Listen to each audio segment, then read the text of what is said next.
Welcome back to Attract Mode from Lady Arcaders. My name is SweetPeebs, and I'm so happy to be with you here on this beautiful sunny Sunday afternoon. And if it's not sunny where you are, please just don't tell me. But what's your favorite color? What's your PB in your favorite speed game? Have you ever seen a penguin? Answer all these and more in the Lady Arcaders private Discord server when it's time once again for the question of the day. And if you're a member in our private Discord server, submit a question of the day today by logging in at ladyarcaders.com. And now it is time for our next showcase, one where I quote from Rin, the punishment box. 200 levels of pain, and I don't know, it's just a stupid dungeon. But please welcome Varn as they build a save file for Final Fantasy XIV's Palace of the Dead.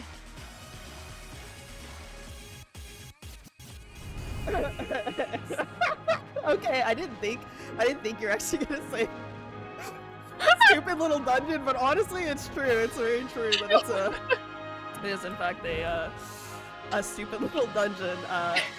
Hello everyone. My name's Varn. I want to submit this as a speedrun to the upcoming Final Fantasy in September, and my showcase will be 141 to 150 of Palace of the Dead. We need to build a save file, and each save file takes me anywhere from 10 to 12 hours, and I needed a kick in the butt to actually get started. So we're doing this here because then everybody who's watching this can hold me accountable when they go, "Where's your submission?" And I go, "Oh yeah, I just gotta actually post it." So honestly, I'm gonna be 110% real with you. Nothing about this is gonna be very interesting. We're just gonna hang out, we're gonna have a good time. But we are ceremoniously all together going to delete my old save file from the last time I speedran this about a year ago, okay? And just so we're all aware, I'm going to remind everybody that this is about 12 hours of work we're about to delete. So everybody grab hands together and pour one out for this. Once it is deleted, I cannot undo this. So we're just gonna hit yes, and we're gonna delete this save file together. Thank you everyone for being here. We're going over my old save file because that's 12 hours progress down the drain. In the arms of the angels, fly away from here. Yeah, pretty much, honestly. Cool. So we're gonna do this on Dark Knight because I like doing it on Dark Knight. We're gonna also enter with a fixed party. He's gonna be like, "By God, you want to enter the ruins alone?" Yes, I do. Thank you for asking. You can start the timer whenever I hit commence on this, which will be in 3, 2, 1, go. No more cool sword. We get to have the funky red sword, but... Welcome to Palace of the Dead. This is a deep dungeon inside of Final Fantasy XIV. These are all randomly generated dungeons and rooms. These are all different. I do not know what is in a floor until I go to... Oh, it's a trap, it's fine. Come on down. I don't know what is inside of here until I pull everything, so... We're just gonna enter rooms, we're gonna try to find our key to the next floor. It is in this previous room. We have to wait for the impeding trap to finish. Wait for it to go off. We're off to a great start because I pulled a trap immediately.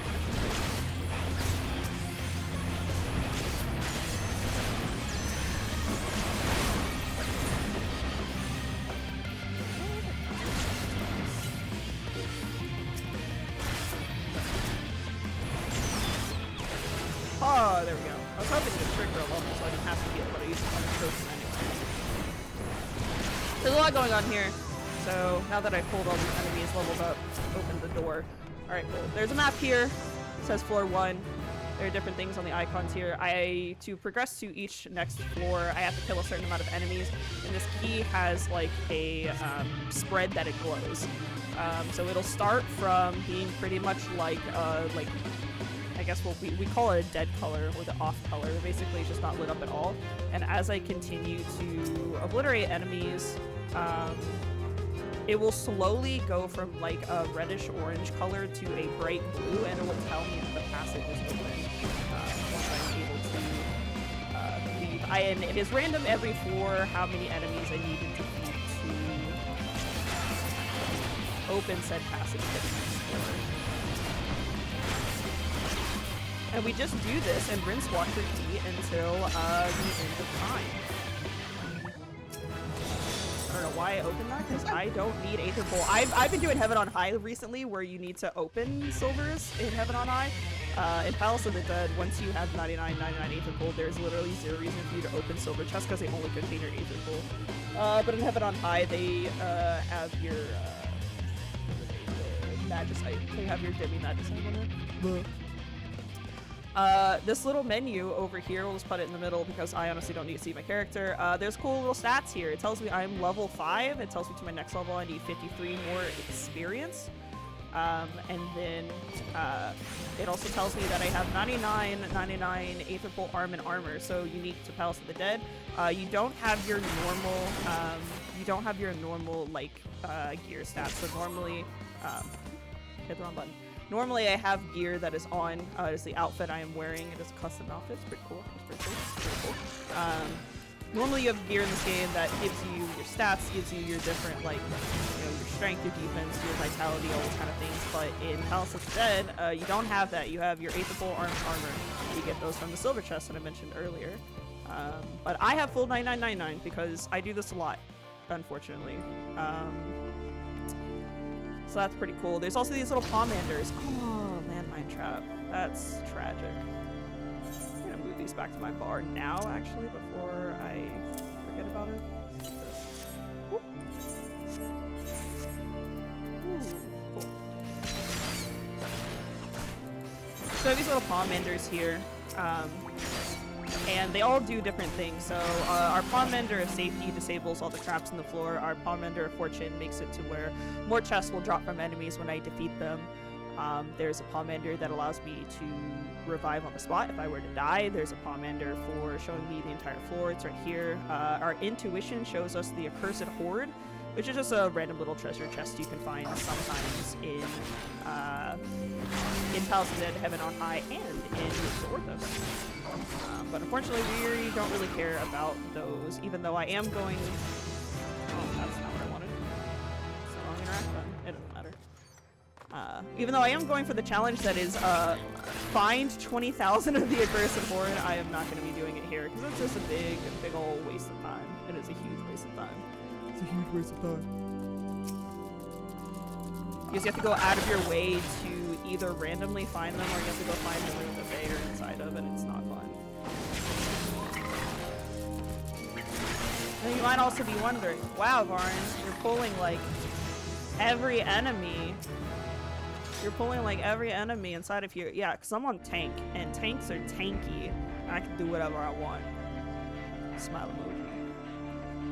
That's a bulk of the explanation of what Palace of the Dead is. Honestly, we're here for 3 hours, so I can try to get to like floor 60 or something of a save file and just spend a couple of the hours that I need to build a save file all the way to 140, make it a little less tedious.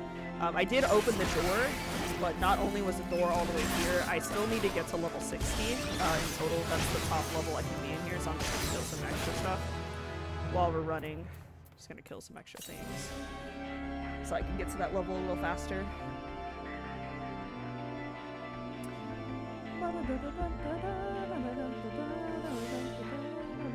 I love how you say that you're pulling everything because you're a tank. You're also Dark Knight, and in my experience, yeah, you're pulling everything because you're Dark Knight. I love you, Dark Knights, but also y'all like to pull.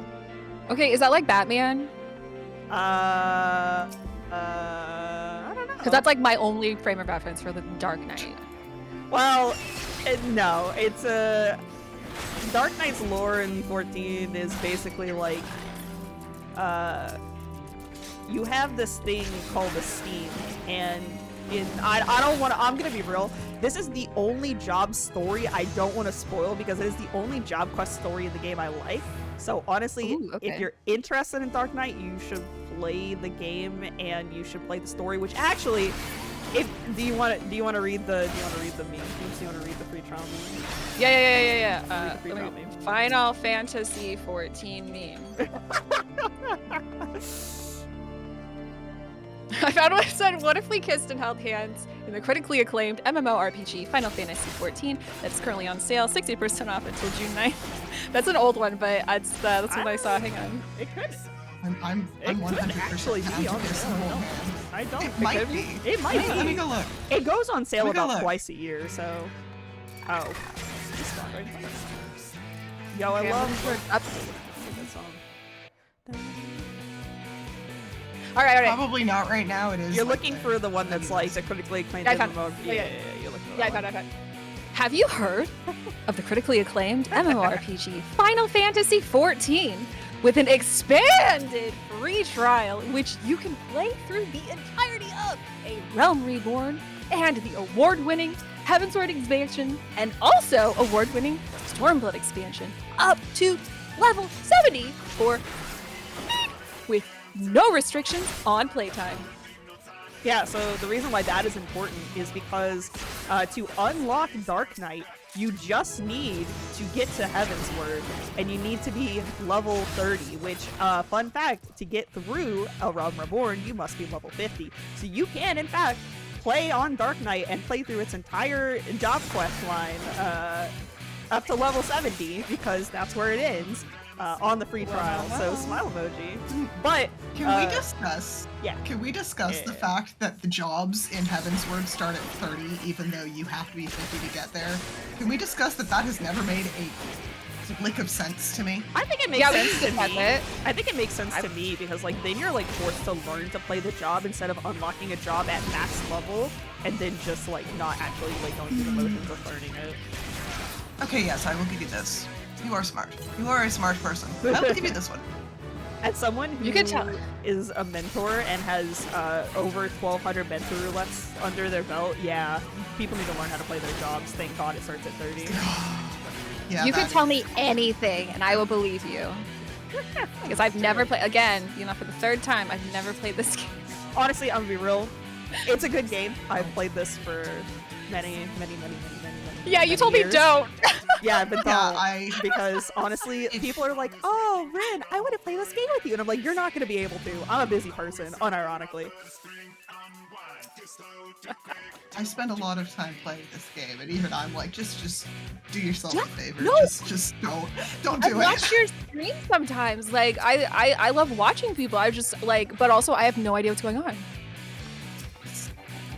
I don't have No an idea what's going on. end. It's so bad. I do have a question. Yeah, what's up? So you're building this save file to submit, for a run, and I again have not played this, but I played other games where you can kind of save like dungeon data. So is there a time limit? Like in Destiny 2, it's you have a week to go back and finish the dungeon, but how is that in Final Fantasy XIV? So, the only timer I have is a timer in the upper right-hand corner. So if you look where it says, like, my character info, Dark Knight, right above it, there's a little thing that says Duty Information, Palace of the Dead, floors 1 through 10, and it has a timer ticking down on it. Open the chest? Oh, I have 2 new strings, okay. That's the only time limit I have, is I must get to the end of the 10th floor within this time limit. And it's locked by every 10 floors. So if I leave at any point in the save file, like in the middle of it, if I do not get to floor 10, it counts as a death. And the unfortunate thing about Palace of the Dead is that you cannot go beyond floor 100 if your save file has a death solo. Because it is no longer eligible for the Necromancer title, so it's literally just like oh, okay, I didn't hit that, I did hit that, oh, that's not good. Well, Okay. it won't pass Final Sting if I don't attack it, so we'll just kite this, that's fine. But if I don't get to floor 10, it counts as a death, and that means I can't get past floor 100. And my showcase is going to be 141 to 150, which means I have to...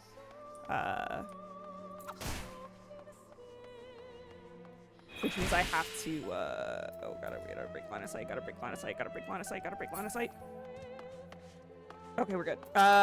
So I have to basically run through each set of 10 floors, but I can take a break after that at any point. So, like, if I get to the end of this floor and for whatever reason, like, I wouldn't do this, but if I were to decide, hey, I just don't want to do this anymore, I can take a break. I don't have to do all the way to the end in one sitting. I just have to go through every 10 floors in one sitting.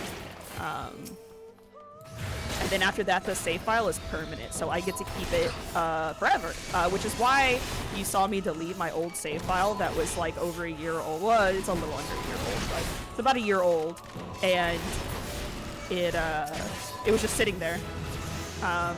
It just sits there forever until you delete it, because there's no reason otherwise to do anything with it. So they're at least cool like that. You get to keep them forever, but you can only have 2 at a time. So this is true of all of the deep dungeons for House of the Dead, Heaven on High, Eureka Orthos. You can only have 2 of each save file, whether that is you play solo or in a group. So even if... Do not look at me, do not perceive me. Okay, cool. I get to keep the save files, but there are only 2 of them. So both solo and group play both only have 2 save files.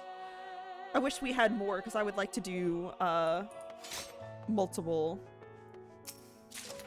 runs of like different jobs, but unfortunately there's only 2 save files, so I kind of have to be decisive when I do play.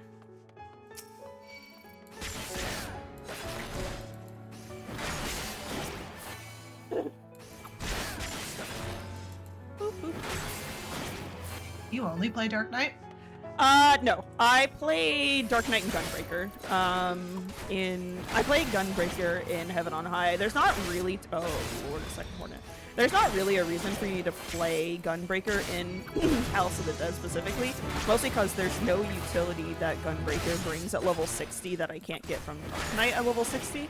But Gunbreaker in Heaven on High rips really hard. Like, it goes really, really hard. Very good, just... not only like AoE damage, but just really good like overall sustainability. I gotta Google something. Hang on. Okay. You're gonna Literally, look up it's Gunbreaker? hilarious because those are the 2 classes I haven't picked up. Wow, this guy looks cool. The 2 classes that I have not played. You're like, oh, these 2. I'm like, I know nothing about these classes. Darn it. Oh, the toad! Let's go! Unfortunately, I'm gonna leave that bronze chest behind because I am in fact a toad. Look at how cute. All right, I so am. this is gun sword. Gun sword. I like that. That's cool. Toad. Toad. Yeah, gun sword comes from Check's notes, I believe. It's Final Fantasy VIII is what they like. That's the first instance of Gunbreaker. Honestly, I haven't played 6 in a very long time. That's the one game I'm like, something will come from it, and I'm like, I have not played it in a million years. I don't know, man. We're gonna attack these 2. I'm pretty close to their level.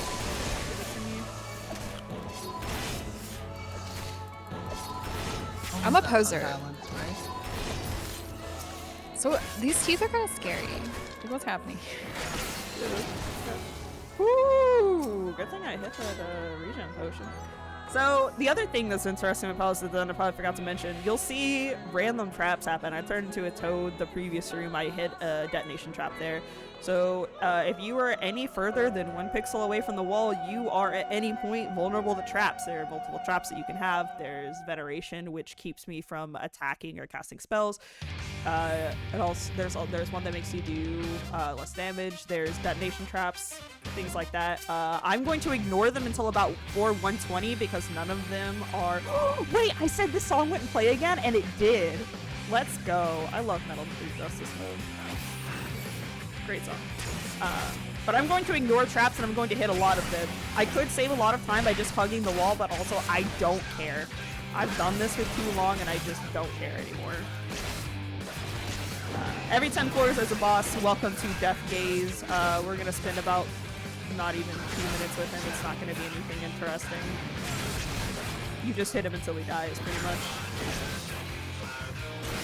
Don't stand in the big glowy stuff. Smile. That is really important. Don't stand in the puddle. Not pretty much. I'm writing that down. Be a cat girl. Don't stand in the glowy thing. If you stand in the glowy puddle, your healer will yell at you. It's true. Oh, I don't like As someone who's a healer main, yeah, I will in fact. I was about to say, I will yell at you. I'm currently playing through the Savage tier on Sage, so smile. Well, I've beaten the Savage tier, but yeah, I'm doing my current Savage on Sage, and my people in my team stand in things, and I'm just like, can you not? How those yawns treating you? They were actually really easy for me to do because I'm on Sage and I have bonkers AoE. True. And I also have bonkers heals attached to my AoE, so my tanks were doing fine. Nice. That's a good one. I think my funny numby, for anyone who funny numbies, I think I have like a 65 just from like, and that's just from not even trying. I'm literally just slamming my AoE and I got a 65, so like I'm just standing there like all the stuff's gonna die. Smile.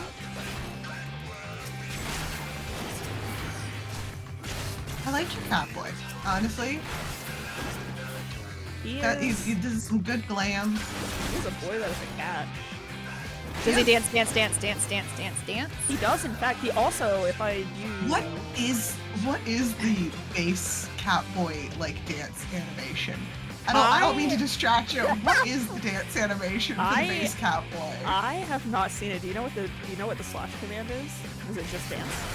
Just slash dance, yeah. Okay, let me defeat this thing. I'll zoom in on him and do it. I mean, we're here for 3 hours regardless. Exactly. Femiko's all just like dancing in a circle, and you're kind of like doing the nya paw hands. Oh. But I have no idea what the male could be. He just does. Oh. Good boy. Huh. Okay, that's interesting. Okay then, that's a new one. I don't think I've ever seen that dance before. I have not seen it in a very long time because if I emote in this game, it's normally like silly emotes. Like I have the bouquet emote on my hotbar here, so every time I get Hui Katumu in roulette and I see Kuona, I can just walk up to him and hand him a bouquet as the the thing is falling or whatever, or I dote on him in Aaronville or whatever. I think that's the dungeon. Yeah, I think it's the Hui Katumu. I think that's the dungeon that has Kuona in it. Kuona and Aaronville, because you're on the boat at the first and then you get to see Kuona later, but ooh, bronze. Yeah, everyone pop your favorite dance emotes in chat so that you get them dance emotes. Yeah, like I'm really dizzy, so I cannot dance, but I would love to live vicariously through the rest of you. Oh my god, the toads are literally one of my favorite enemies in all of 14. There's not a thought in that head. No, absolutely not. They look pretty cute, I'm not gonna lie. They do that thing where they like look at everything from a 45-degree angle, and you just have this moment of like, does it make more sense from that angle, buddy? Are like, you look at him in the background. Rolling? That's a patrol pudding. Oh. Well, it's pudding? Yeah, yep. Palace pudding right there. What flavor is it? Death flavored. Palace. Oh. What does that taste like? Palace. Dusty and icky, and you can hear a girl giggling in the background menacingly. Oh, yuckers. Yucky. I think we will get to see her if we get to 50. We will get to see her as a boss. Yeah. I think so, yeah. If we can get to 50, because, like, I'm gonna be raw, I am putting the gas on this. I am just hitting whatever. There will be a point where I do have to grind a little bit of... I will have to grind a little bit of enemies to get more XP, because I don't want to be lower than 30 when we get to the next floor set, but we're gonna see how it goes. Another question I had, do you bring like all your healies and stuff in here with you, or do you have to pick stuff up from the chest while you're in here? So it is a mix of both. So if I were to play a healer class, I would have my heals here. I'm not a healer class, I'm a tank class, so I have to rely on potions that drop in the instance. So like I've gotten high potions, I will also get regular potions. I also brought hyper potions with me. And there is also something that drops from bronze chests, which is why I've been going out of my way to grab them. that are called pot shards. And pot shards you can trade in to get these sustaining potions right here. And it is a 30-second region that you get inside of Palace of Dead. There's a flavor of them for each of the 3 dungeons. But the pot shards are all unique to this dungeon, so I can't turn in pot shards for this dungeon and then get them for Heaven on High and vice versa. But pot shards are pretty rare. You're guaranteed to get one when you defeat the 100 boss. It's just a reward that you get. So you defeat that. But otherwise, I'm on the hunt for them. For reference, for every necromancer attempt I have, I normally go in with about 1,200 sustaining potions. Usually, a save file build attempt will eat about 100 potions if I get to like 130, 140-ish. So I try to find as many pot shards as possible to have those scent potions. That's a lot of potions. Yeah, it's a lot. There's a lot of potions. You can't even walk around. What's really cool is these potions, I used to need double that. So when I used to do old attempts before they upped the potion timing, I used to go in with about 1,600 potions with every necromancer attempt, especially when I was playing not a healer class or a class that doesn't have a self-heal. Because like Red Mage has Vercure, and you could literally just stand there and Vercure yourself. But like if I were to play Machinus doesn't have that. Machinus only has one button that comes up every 60 seconds called Second Wind.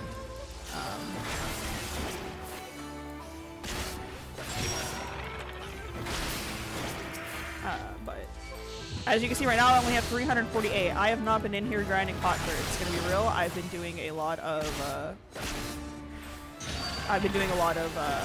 Heaven on High recently. Just for fun. Especially it was one of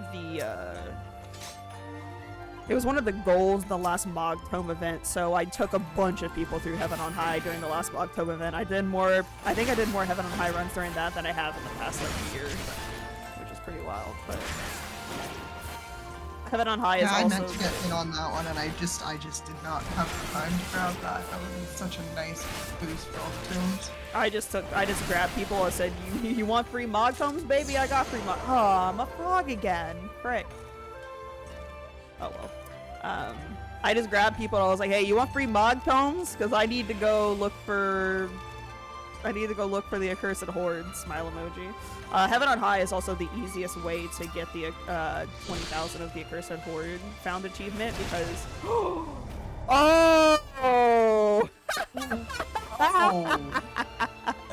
That's really funny. That's really funny. Okay, nobody panic. I hate to see it. That's funny as hell. Soul, I said nobody panic. It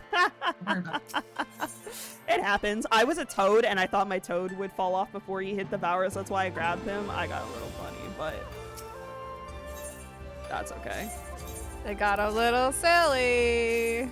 You just don't get you don't get revived Pomanders until like 440, I think, give or take, so. Oh well. Honestly, let's be real here. Let's cut the BS out of the way. I don't have to start from floor 1. I just want this to be Necromancer eligible because I'm still on that Necromancer grind, baby. Actually, you know what?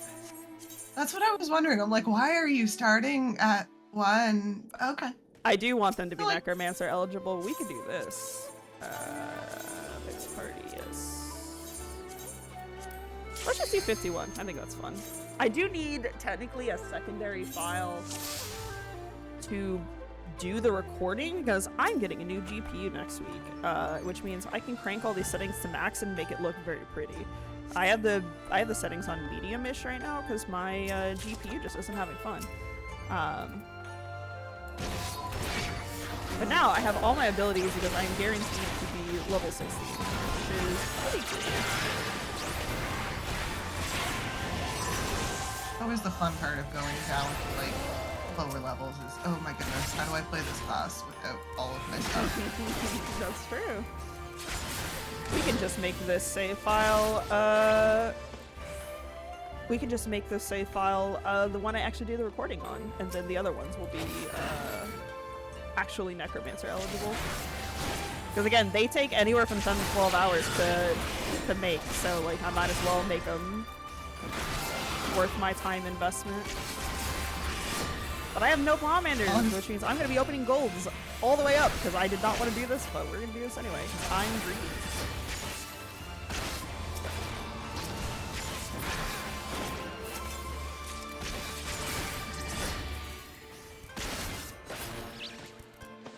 We open the door. Do you have special snacks you like to eat while you're dungeoning? It's a question for both of you. I wouldn't say special snacks. I don't have a snack that like I go out of my way to do. I will say, I am a sunflower seeds autist, whereas, and by that Fox I mean, Mulder. my special flavor of autism is I really, really, really love sunflower seeds, and I do eat a lot of sunflower seeds when I'm doing Solo Palace, honestly. I'm not a huge snack. I don't munch that much. What about a sipper? Coffee. Coffee. Iced coffee. Iced coffee. Ultima is real and it can hurt you.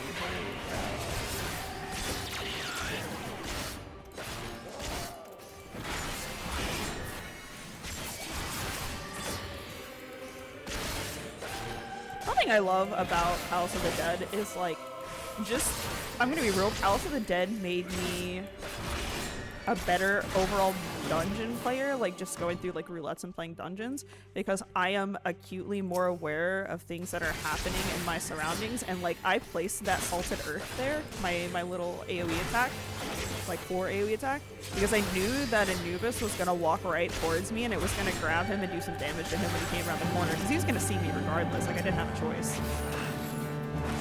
And it's just little things like that that made me like a better overall like dungeon player in the main game, and also just a better like I think tank in general, because I had to think a lot more about my mitigations. I played tank quite a bit before I started doing Palace of the Dead, but I think Palace of the Dead made me a better tank. They made me think about my mitigations a lot more and space them out. That's what I was like, honestly, as you were saying that, I was like, I feel like, yeah, that would really increase a lot of your like awareness as a tank, as being like, okay, this is, I don't need to just pop this mid right here. I'm okay, I can work with it a bit more dynamically, and that is like the key thing. Yeah. This still terrifies me. I have done like till level 50 for Palace of the Dead with a friend, and no thank you. I will go and do glam, and I will touch this. Is there glam that comes out of Palace of the Dead? I'm not interested. Yes, actually there is. Oh no, why would you say that? Sorry, Oofy, I gotta tell you. Do this, no! If you see the really pretty red sword that I have, you can in fact get this, and you can get the white glowing version, both out of Palace of the Dead. You just gotta trade in your Aether Bolt for it. I'm looking at it pretty respectfully. It takes you a lot, and hey, thank you. It takes a lot of Aether Bolt, and I mean a lot of it to get all of the weapons. But fun fact, when Sage and Reaper came out, it was one of the only sets of unique weapons to them that you could get with very little effort in the game, because they didn't have a lot of like weapons available to them outside of the ultimate weapons or DSR and then eventually top. So that's what I did, is I got the Kenna Scythe, which is the red version of this, for Reaper. I traded all of my Aether Pool in, and then immediately went and grinded more Aether Pool so I can continue to do Solo Palace. Not normally, when I go to do like actual legitimate Necromancer attempts, like I'm sitting down and I'm streaming for like 10 hours and going for Necro, I will trade in about 10 to 20 of my Aether Pool before I start, because you're capped on Aether Pool, or like how much Aether Pool is available to you on certain floors. So like if you look at my my little window thing here, there's the little synced icon, because I am only allowed to have so much Aether Pool available to me as I continue to climb. By the time I get to about 110 or 120, I've made up that 20 or so Aether Pool back, and then over time, I've accumulated more of the weapons, just changing in the grips every time I go to do Necromancer attempts. But yes, you can get fashion from Palace of the Dead. Now, whether or not you're actually gonna do it, I don't know, but you can in fact do it. Maybe. I'm currently, if I'm going for a glowy weapon, I'm gonna go grab the Maiden now. That is a pretty cool looking sword, especially for I like that for Dark Knight. Like, that's a pretty cool looking sword for Dark Knight. It is pretty cool. What's really funny is that you'll see me like piping and changing the background music as songs are quiet and loud, because Ultima Orchestrion gets really loud at the end, so I turned it down. But yeah, no, it's loud. Oh, I love this song. It's Fiend from the Containment Base Sephiroth fight. It's really good. Very good song.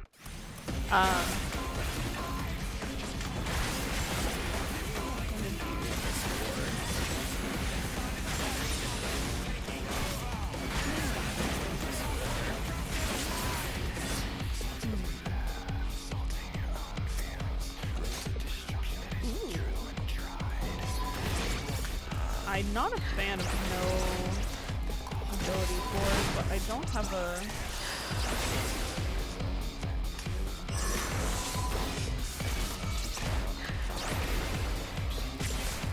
It's gonna take a million years. Yeah, I could that just single target seems them. rough. It's mostly just annoying because I can't use my Edge of Shadow. Which means I don't have my buff that makes me do more damage. It's not the end of the world, it's just... Jeez, I was on myself to earth. An emoji.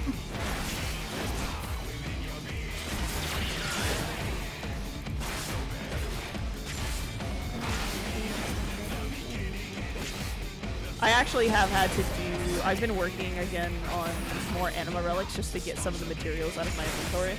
And I've had to do the containment bays for part of the quest several times in the past day or so.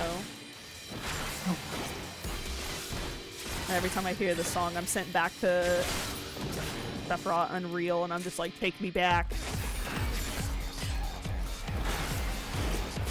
I really like that as an Unreal.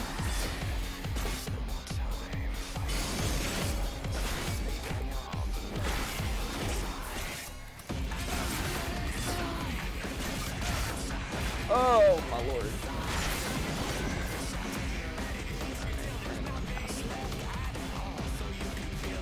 Oh, where's the door?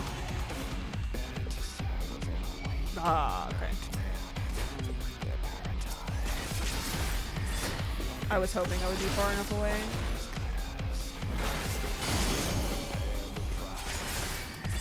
Oh, I realized something we didn't talk about. Enemies have different aggro tables. And by aggro tables, we mean whatever attracts them to me. So that enemy, that big pot, he's a proximity aggro. So if I get within 5 yawns of him, something like that, he instantly attracts to me, regardless of if I hit him or not. There's also sight aggro, which means it is a 90-degree sight color in front of them, and then there's sound aggro, which means if I am not walking, and by walking I mean RP walking like this, the sound of my footsteps attract the enemy to me. Sometimes you'll see me do weird movement around an enemy because I don't want it to perceive me. Sometimes I'll just be like, don't perceive me. So you're saying they hear you, the sound of your feet slapping on the floor? Yeah, sound of them cheeks slapping, baby. Sound of the feet's clapping on the floor. Honestly, there are some times where like I will be doing this on my own stream, and I'll just be like, man, I clapped my cheeks too hard because that thing attracted to me, which means I basically just forgot to toggle RP walk. And it's very funny. It's a mega funny.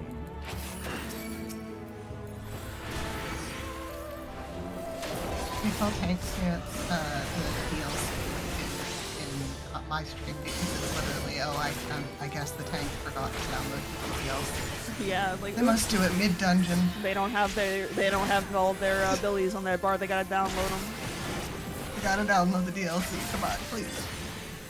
That's me lamenting in the middle of a dungeon when my tank doesn't put his mitts on, and I'm like, "Then let me download more mana. I'm dying over here. Let me download more mana." Want to remind everyone in chat, I have no idea what they're saying right now. You don't have to know. We're here to have a good time. You don't need to know anything. You just need to enjoy it. Oh, I'm a toad. I barely know anything. Toad. Toad. Oh, answers. Bangs. Let's go. You can send me back to Bahamut. Please send me back to Golden Bahi. Please. Please send me back to Bahamut. Actually, answers is what placed in the Bahamut phase, not during Golden Bahamut, but same diff. He got a rework. He got a skin downloaded.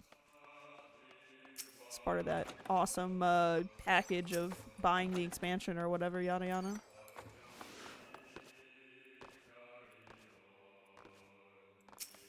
Let's just grab them all.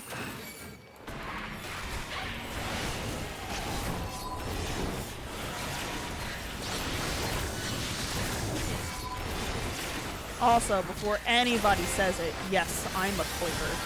I click in this video game. I've cleared 5 ultimates by clicking. There's nothing wrong with it. I can use my first hotbar and then I click everything else because, yeah, no. There's too many things. There's too many damn things. Like I got little hands. I can't do it. Yeah, same. I finally got a big mouse for my tiny hand so I could like have... It's not an MMO mouse, but it does have side buttons, and actually you'll see me open chests by walking up to them and I'm not clicking on them, so like you'll see my like cursors over here, but I'm opening them because there's a button on my mouse that's my interact/confirm button. Because I'm very lazy and I do a lot of gathering and I just use it to click on the nodes instead of like actually clicking them. Honestly, I want to set that up because I just got through Endwalker. I've just unlocked my Island Sanctuary, so I am deep in the gathering phase. Yeah, it's definitely a phase. Oh, he died right as I flowed darkness. That's cool. Great.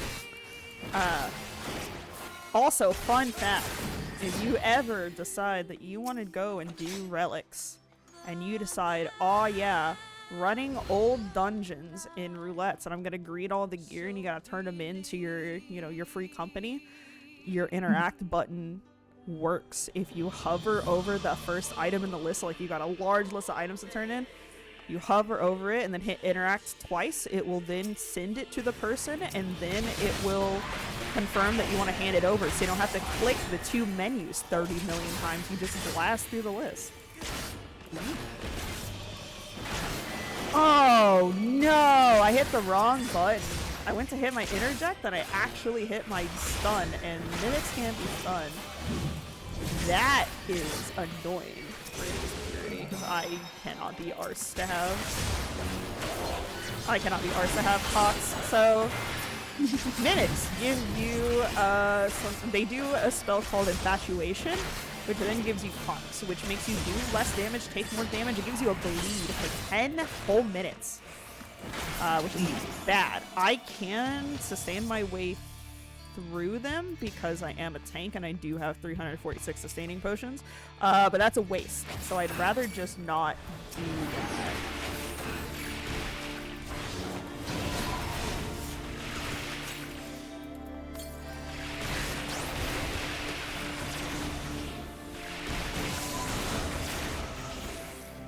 So we use the Pomander Purity, and your Pomander Purity gets rid of your Pox, and that's pretty much its only job. It's literally its only job is to get rid of your Pox. That's all it does. It's very handy for much later floors, because the higher in floors you go, the more likely your gold chests are gonna have your mimics in them. And also at some point, they will also be in your silver chest and in your bronze chest. So just don't open chests when you're past like 170 unless you really want a bomb ender. Just one of those, just don't do it. It's not worth it. Yeah, it's really not. These have been dropping me a lot of chests, so I'm gonna grab both of these and just take them to the door and hope that they drop more chests. Because the other enemies have dropped a lot of chests. Okay, these did not. I guess I just got lucky on this few. I don't need them to open the door, but sometimes I'm just like, what if I just opened a chest? Goodbye, my cat. He's leaving my room. Goodbye, Natsu. Goodbye, buddy. Hey, goodbye. Oh, he's Say bye. Oh, he's coming back. Oh, he's coming back. Hi! Hi! Everyone say hi! He's meowing. Oh. Oh, you wanna be loud, buddy? If you get really loud, people can hear you. No? You're not gonna scream anymore? No more screaming? He doesn't want to scream anymore. I tried.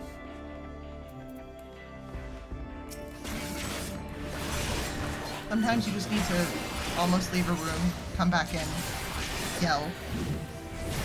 That's it. Yeah. Sometimes that's just how it is. That's just ADHD, baby. He is a very loud cat. He screams a lot, and he'll go to random rooms and scream too. Like, you'll be in this room, like in the room you're in, and he'll just be sitting there, and then you're like, all right, cool, I'm gonna go to the other room, and he just stands in the room you were in, and he starts screaming. And I'm like, hey buddy, what if? Hear me out, you idiot. Screaming right now, but I will mute myself before I start screaming. So hang on.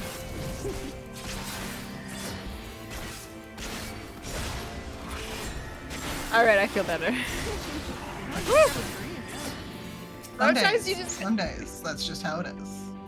Oh wait, my roommate just left. Okay, I can actually scream much louder than I just did. That was on Fortnite. Come here, buddy. I'm just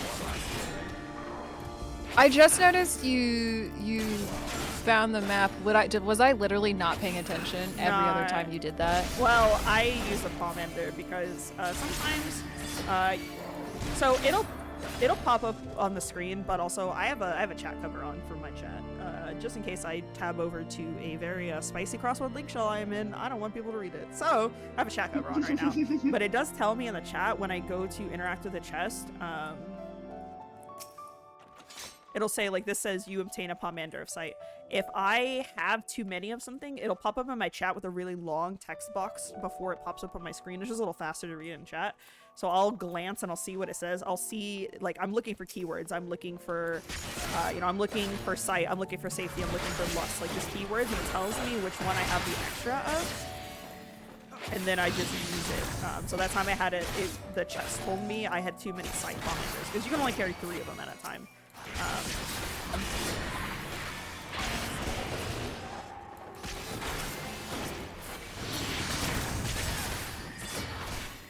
So I'll just use it. So I made the map appear because I wanted to see if there was any bronze chest in the other room. There was not. It was just a gold chest. I mean, I guess that's technically not true. So chests have a hierarchy in all of the deep dungeons. The hierarchy is bronze, silver, gold, which means, you think of metals, you think of, that makes sense, that being the hierarchy. No. Yeah, so that's the hierarchy. But, for here, I only care about bronze and gold. The problem is if there's a gold chest in a room, even if there's a silver or a bronze inside of there, it won't tell me on the map because it's like, oh, there's a gold chest in here, and that takes precedence over all the other chests. So technically, if it says that there's a gold chest in the room, I don't know that there's not a bronze, it's just I don't care to go all the way in there to find out if there's a bronze or not. I'm not that, like, down that, I guess. I love minutes. We're gonna hit the interject button this time, and not the stun button.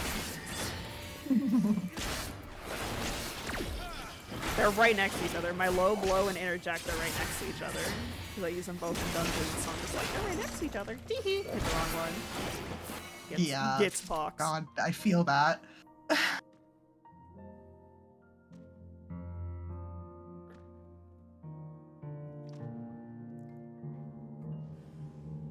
My cat has left again. No, never mind, he's behind me. Hi, buddy. Oh my gosh. Oh, hi. Do you want to say hi? Okay, if I talk at my mic at the same time, maybe he will scream loud enough that it'll get picked up. Buddy, do you want to say hi? Natsu, do you want to say hi? Oh, hi. Yeah, you're so loud. You can't jump up here, though, because if you jump up here, you're going to get on my desk, and then you're going to lay on my keyboard, and then I'm going to die. We skipped many bosses, because we decided to start from 51 because I died earlier, which is a Baron special. So this boss, he has one mechanic in which I do want to kind of respect, which is this one. He puts a bleed on the floor. And I do not want to get hit by it. Yeah, no, that's happening. And unfortunately, I do not have access to TBN because I am not level 70, which is big, or 70 plus, so that's a big frown face. So that means I can only knock back immune pretty much only one of his little knockback attacks, balls up here. Come here, buddy.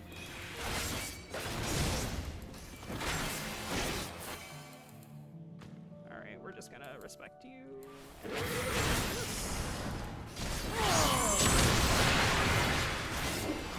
And then we just do this again and again until he dies, pretty much. That's the only interesting things he has as mechanics. What's really cool is later floors you get into, so past 100, there are remixes of some of the bosses that you'll see on your climb up, but they'll have like extra little flavors to their mechanics. So they'll do something a little extra, or it'll be a little funky. Which I think is pretty cool.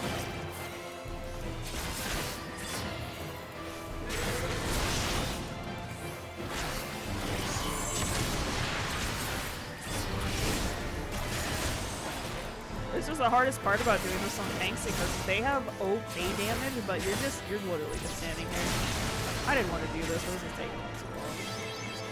I should have done this earlier, because this is going to be wasted, but I don't really care.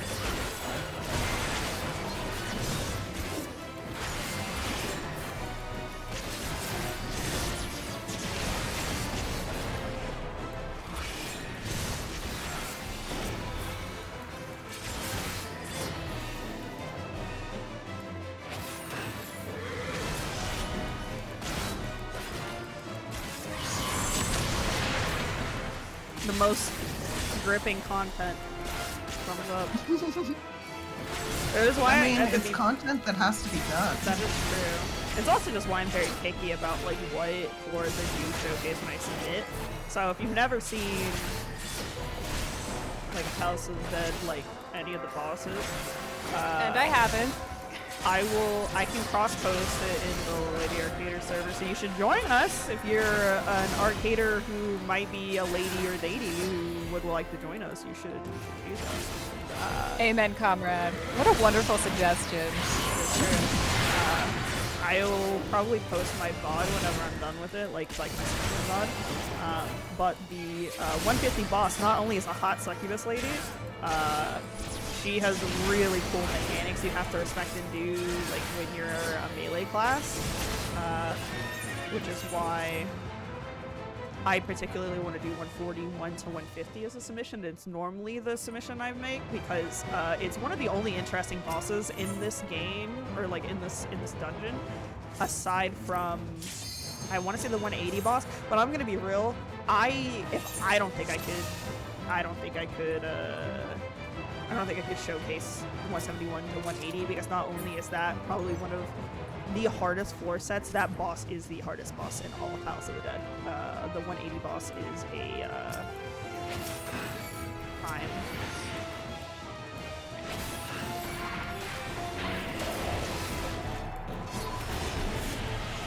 How did that knight?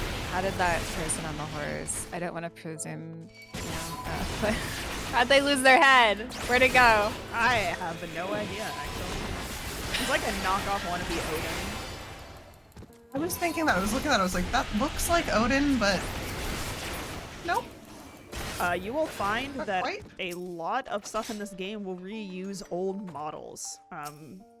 So that's just a lot of the stuff for Palace will reuse other models from other old stuff.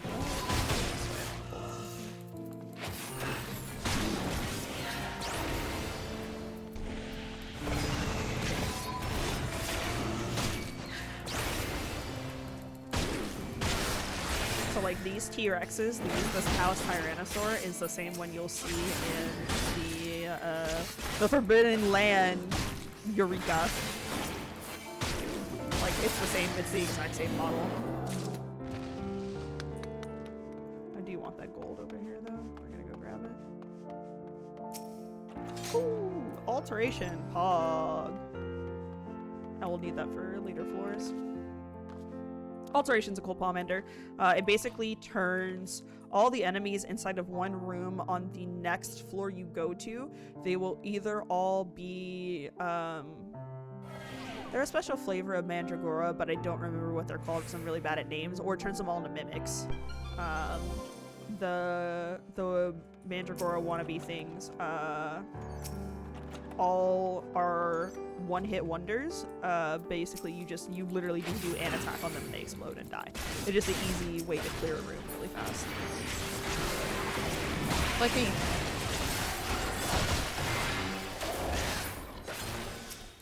Actually, I could have stunned him. I don't know why I didn't.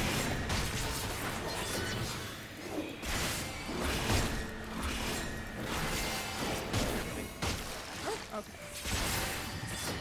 I was hoping the bleed on the floor would kill him, but it didn't. We also have a damage down, and I promise I did not get this for playing badly. Sometimes the debuffs give me a damage down. It's very bad. Sad. But the Cairn of Passage is activated, which means I can just find... Well, we are going to be running straight to the... Okay, you... We're gonna walk right behind you, buddy. Okay, it doesn't matter, it's witching. Cool.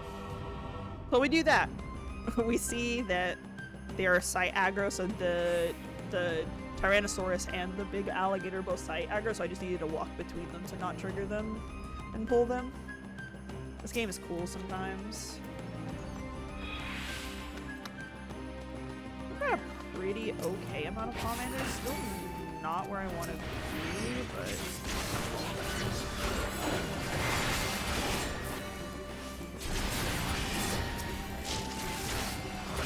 We'll get there eventually.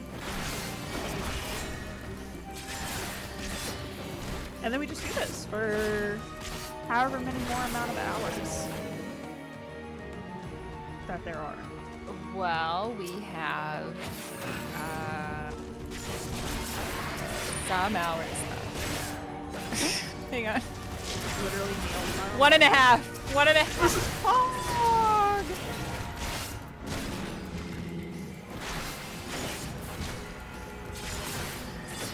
See, if I hadn't have died on the 10 to 20 set, which is, or 11 to 20 I should say, smile emoji, classic Lauren moment, we would probably be about almost to the end of 40 right now. We'd probably be on 36 or 37.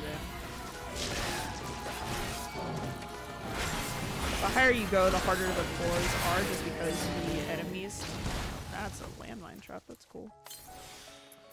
Why is it playing Dragon Song again? I have a feeling this playlist might be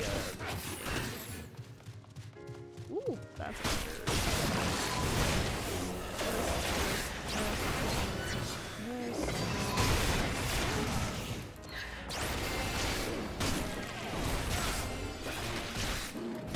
They just take longer and longer to defeat because they get stronger and stronger, and eventually my Aether Pool does hit a cap. I believe it's around 140, 150. I'm gonna have to pull to get here. Oh. Interesting. And the enemies will continue to get stronger, and I will not grow any stronger. Which is why I have died on several of my necromancer attempts to floor 200 because things get strong and they rip me open even as a tank, and then I go, maybe I shouldn't have accidentally pulled 2 enemies.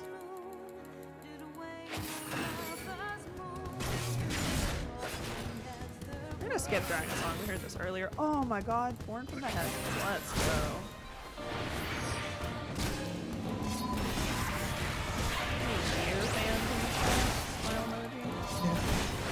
Near all tomato? Yeah, all tomatoes, yeah. There's... I've never played it. Unfortunately, the free trial does not allow you to play the Nier 14 crossover alliance raid, so you need to have Shadowbringers for that. But if you do get that far, there is a crossover alliance raid that is Nier Automata themed. And this is literally the raid that got me to play for it. That's wild to know. Really? Yeah, I was playing Nier, and one of my mods was like, have you heard of critically acclaimed? I'm like, I've heard, we don't need to. But it was one of those where it's just like, we don't need to, I know, I've heard. But it was just one of those where it's like, okay, yeah, you can get into this. And my wife had been playing, and I was just like, you know what? I guess I can do this, I guess. And now I advise anyone who's like, should I play this? I love this game. Don't do it to yourself. So you're saying if they put my man Alan Wake into Final Fantasy XIV, it would be Jover for me, is what you're saying? Probably, yes. Okay. Also, that is a crossover that I kind of... That would be... Yeah, I'm sitting here going, how would that work? Yeah, he would have his little clicker, and he would change reality. Like the dungeons would shift all the rooms around or something. I feel like you could put the Warrior of Light in Alan Wake's universe, and it would be okay. But if you put Alan Wake in Eorzea, it would be like, what the is going on here? Oofy, literally, Alan Wake is the champion of light. But still. No, I'm telling you, like, get fit. I know. Yeah, you Still. get it. Okay, I'll play in the space, yeah. Whoa. I got into 14 like last year, and I already have over 2,000 hours in this game. Dude, please don't fucking ask me how many I have, please. That's my one F-bomb, by the way. That's my free one. I don't want to know. I will ask, but I don't expect it. Okay. How many hours do you have? If I tell you... When did you come into 14? When I restarted, so this is not my original character I ever played with. I restarted in 2022, I believe. 2021, 2022, somewhere in there. You can literally like look my character up on Lordstone and find it. I have to look every time because I have to look at what my first achievement was. It was in March of a year. I know that much. But if I do this /playtime. Okay, you're gonna need to convert this yourself because 14 does not tell you how many in hours. I have 392 days, so you do the math. I have 392 days, 2 hours, and 34 minutes. Hang on, my thumb locked. I can't. Hang on. Someone else do me. I can't do math on stream. That's bad. No. Okay, calculator. 320. 392. Why did I think it was 300? There was a 2 in there, so you were part of it. Oh wait, I almost did 392 times 24.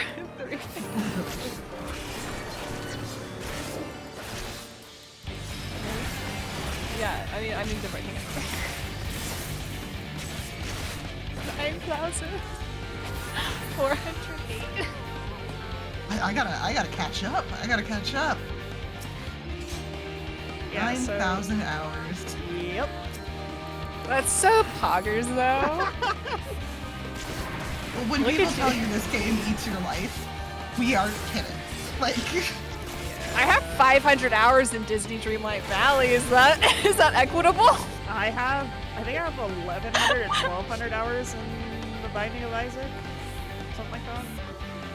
Let me check my Destiny too. I'm trying to think of other games I have like thousands of. I mean, That's what I'm trying to think. I'm gonna go look at my like what do I have though? I would have like wild amounts of hours. Unfortunately, like there's not like other than like just adding up save files. There's not a way for me to track like how many hours I put in games from my log speedruns. But from like glitch and trick hunting for Final Fantasy VIII and Final Fantasy X on top of speedrunning it, I think I have 3,000 or 4,000 hours a piece in those. Like, but that's from like 2013 till now, so that's obviously like 12 years-ish. So it's a lot of time. Looking at like Cult of the Lamb, I don't even have 200 hours in Cult of the Lamb. I have 337 hours now. That does not surprise me. I mean that politely. No, That does not surprise me at all. Yeah. That feels a little low, to be honest. Well, let's just say that when people ask me to speedrun it, we just, you know, we just go. We do it live, okay? Honestly, let's just say, it's a walking simulator. I don't have to practice. I can't see how many hours it does until I have fun. It's like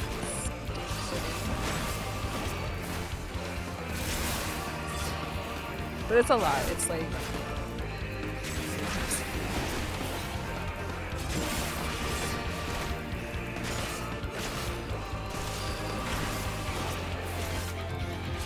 I also realized I'm gonna have to rework my HUD to like actually show this off on stream and it look good, because right now my HUD just looks like word vomit and it doesn't make sense to anybody, which is fine because I mean it's mostly me. Yeah, I've been looking at your HUD and I'm like, I don't know what you're hey, doing thank with this goodness, HUD, but okay. because I don't. Okay, so I Well, try to it's like- remember that, you know, it wouldn't look like this if I'm level 1, you know, and you build it up and stuff, and then you learn what all the buttons do.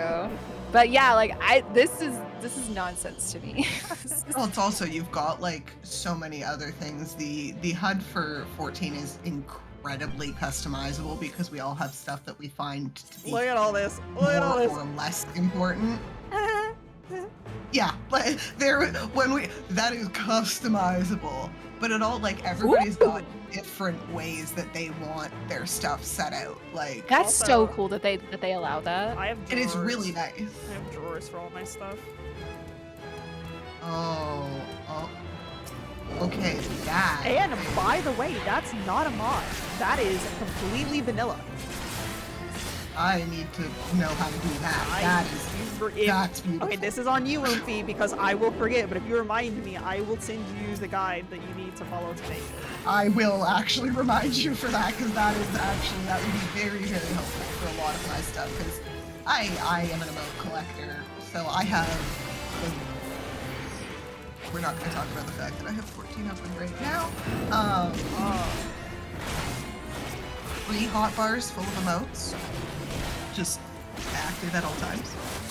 Yeah, I have mine collapsed in the drawer because I cannot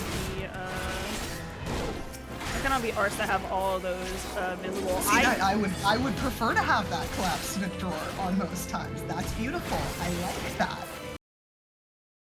You do have to have a bunch of jobs unlocked, and you need to have their job stones because you want to have the class basically holds all of your hotbars, and you're just using macros to change the classes. Oh, okay. So That makes sense. because I have all Yeah, of these classes and jobs unlocked, I have a lot of drawer space. If you don't have as many, then obviously like you're gonna be a little restricted on space. But even if you have like 3, it's probably more than enough. Oh, I'm the only thing I haven't unlocked is literally the 2 tank classes. I have not unlocked Gunbreaker or Dark Knight. That's it. I'm not a confident tank. I don't want to talk about how many macros it takes to make it though. It's a lot of macros. Oh yeah, no, that's. What are you gonna say, That's 14 life. Well, to me, a hot bar is the part of a salad bar where they have like the soups. I honestly, I'm gonna be real. If I could have a bar full of soup in this game, I'd be down. Do I would Okay. Do I have any more 100%. Makaka? Yeah. I might still have Makaka. Hold on, I might have soup for you. Okay, I both have- of you, name some soups you like. Chicken and dumpling. Okay, good. Yeah, honestly, yeah. Let's see. I have carrot nibbles. This is kind of like a saucy thing. I also have, I'm gonna butcher this, but Jinga Biryani? I have some of that. I do not have any more Maqueca. I think I gave them Maqueca to somebody because I wasn't using it. Save that for me.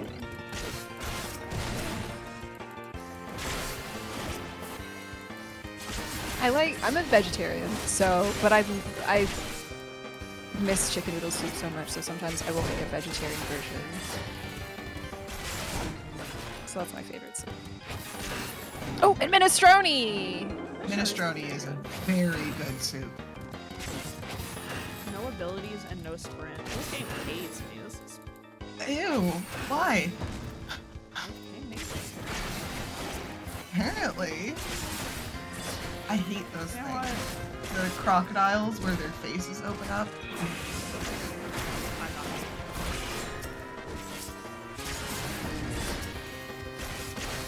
Pho. Good soup, very good soup. Yeah, yeah. Unfortunately, I am not a fan of some of the spices inside of pho, so I'm a little hit or miss on it. I also have the soap. Me too. Yeah, I always, if I order, oh my god, do all three of us have that? Yep. I They say hate it's having. uncommon, and I'm like, no. I think I think you people who don't have the soap gene are the uncommon ones. Yeah, I think God thinks. But yeah, I hate having to request, like, please do not put cilantro, and then I put /coriander, in case they're from a country where they call it coriander. Yeah, there's also a fortune. Man, this is close goats. This level, this floor does not like you. That's fine. Hitting the impeding trap's fine, because I just wanted to see if there was a bronze chest in the last room, but there's not. Alright, you were proximity. Can you walk away from the... Can you walk away? Walk away. Pog! When you Walk away, you don't hear me say. I'm not hitting that note because I can't, but Yeah, no, I'm not even gonna try. I know that's not my range. Oh, baby. I also have milk in my matcha, so if I don't hit it, that's why. Understandable. Okay. Embarrassment. That's something on my list.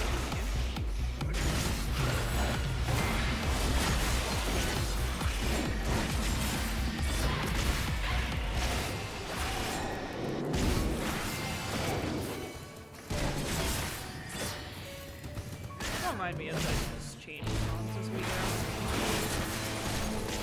No, please, Shadow. Dr. Eggman? Something like that. Final Angel? Any flashbacks to the weapons or anything? No, just me? Okay. I'm such a gamer poser because I'm like, oh yeah, I love video games, and then people ask me like what games I played. Who is What? this? They respawn and then 2 patrols They showed up. must have. Whoa. That's Oh my. wild. Uh-oh. That like never happened. It's fine. I still have to open the door, so I do need more enemies. Because this guy's not gonna open the door probably. Yeah. But that's just really funny. I cleared that room and then I turned around and one of the enemies respawned, which they have different respawn timers, so they'll respawn randomly. But then 2 patrols like walked in the room right after that, and I was like, what? I do need this guy to walk away though. So.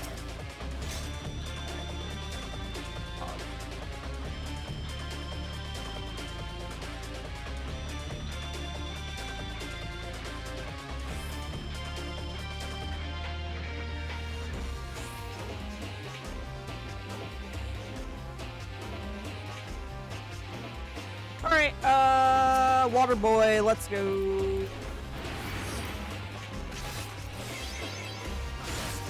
So he's gonna drop water puddles. We don't want him to be in them because they raise his spellcast speed and his damage, so when he drops him. We also don't want to be an electric genesis because it does kind of out a little bit, and I don't want to have to use a sustaining, so as long as I don't get hit by electrogenesis, I don't think it's a sustaining in this place.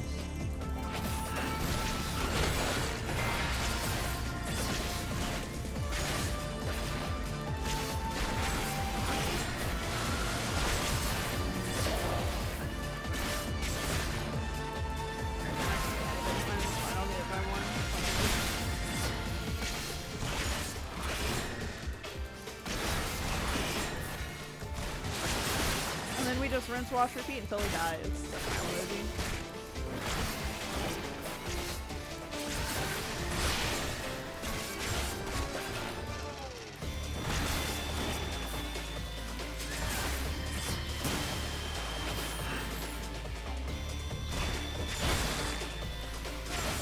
You're like alien, isn't it? Come on. That's messed up. Visually, like, enemies will not be inside of something, and then the game is like, but what if? Unless. Yeah, haha, unless. What if we held hands inside your AoE effect? Haha, just kidding. Unless. Eat my black lady.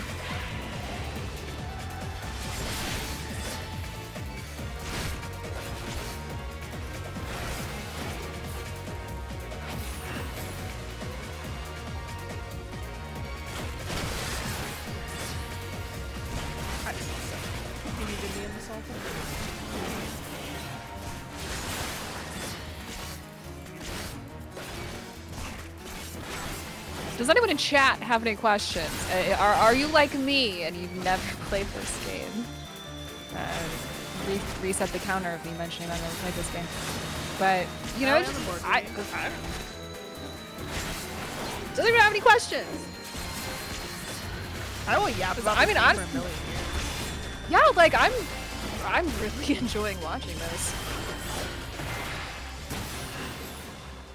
We just vibing with this very large Water dragon, snake, serpent. I like to call him Water Boy because he summons water bubbles, but you know, you can call whatever you want. Bubble. His name is dragoR1n, so he does have a legit name, but Oh, he's an oarfish. Sure. What he's supposed to be. Like he's got that weird like I forehead. caught fin. one of those in Animal Crossing. The games I play. Say that like it's a bad thing. Animal Crossing I know. is the bomb. Well, I mean, I think about the games that I have played over the course of my life, and then the games other people like. The only Final Fantasy I've ever played are Remake and Rebirth, and also the remaster or whatever, the port of Zack's Adventure, whatever that Final whatever Crisis ever whatever I don't know, whatever it's called. Crisis Core? Crisis Core. Thank you. I see Yeah. you're like. What is she talking about? Really? It's Crisis Core. I did not. No, Ever Crisis. I know that's a thing, but I did not. For any of my lovely crew in the background, can I get a timer check? This will tell me how much longer I have for the last floor set here. I was going to look at the stream, but then an ad started playing. Haha, that's literally me.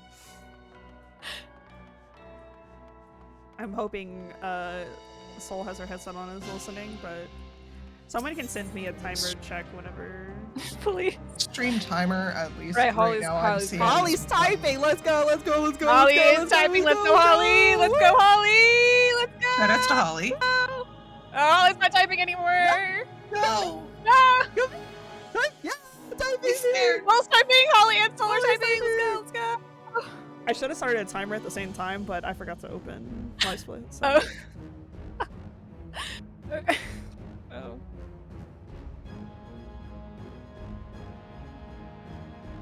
Huh. Yeah, I was gonna say That that. just seems wrong. That just does seem a little. Let's see. That does. Well, okay, so it is currently 5:15 p.m. We started at Well, no, we started at 3-ish because the last chat I sent about like, hey, you can ping me about the time, like the sound or whatever, was right before we started. So no, that actually seems right.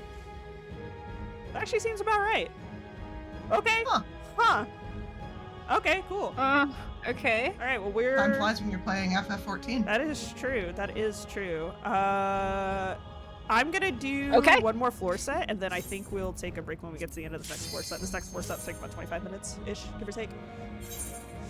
Assuming I get really good RNG and don't get a bunch of floors that don't let me use my stuff. We got our Serenity back, so poggers! Someone has a deep dozen question. What made me choose tank over Machina's picked up answer?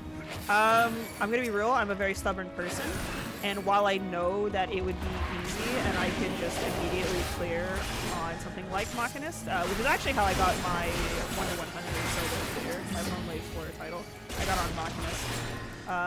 I think the challenge of doing it on a tank is a lot of fun, and I like being able to roll my mitigations and also do a bunch of really jank stuff, like pull a bunch of enemies when I find a detonation trap and then immediately explode them because they do no damage to me.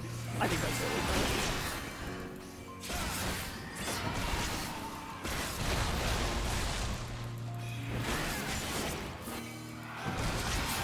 Other than that, I like playing tanks and other assorted classes that are not the golden childs of deep dungeons. I like playing Dancer in Heaven on High, even though that like literally is one of the worst classes you can play because its dance is like a gigantic 15 yalm AoE.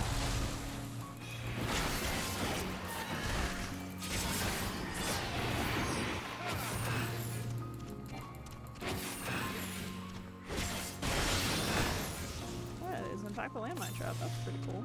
The enemy didn't get in it though, so that's bad.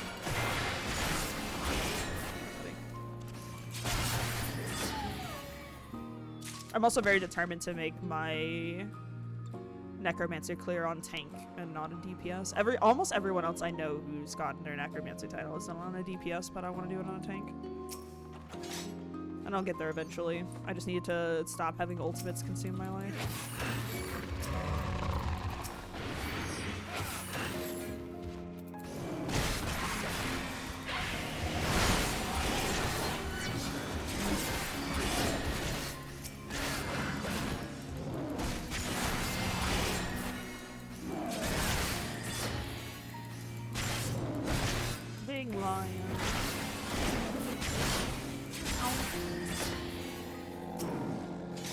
Ooh. So Ophelia, you said you finished Endwalker recently. Are you going to play Donjo? Yes. Or are you currently in Donjo?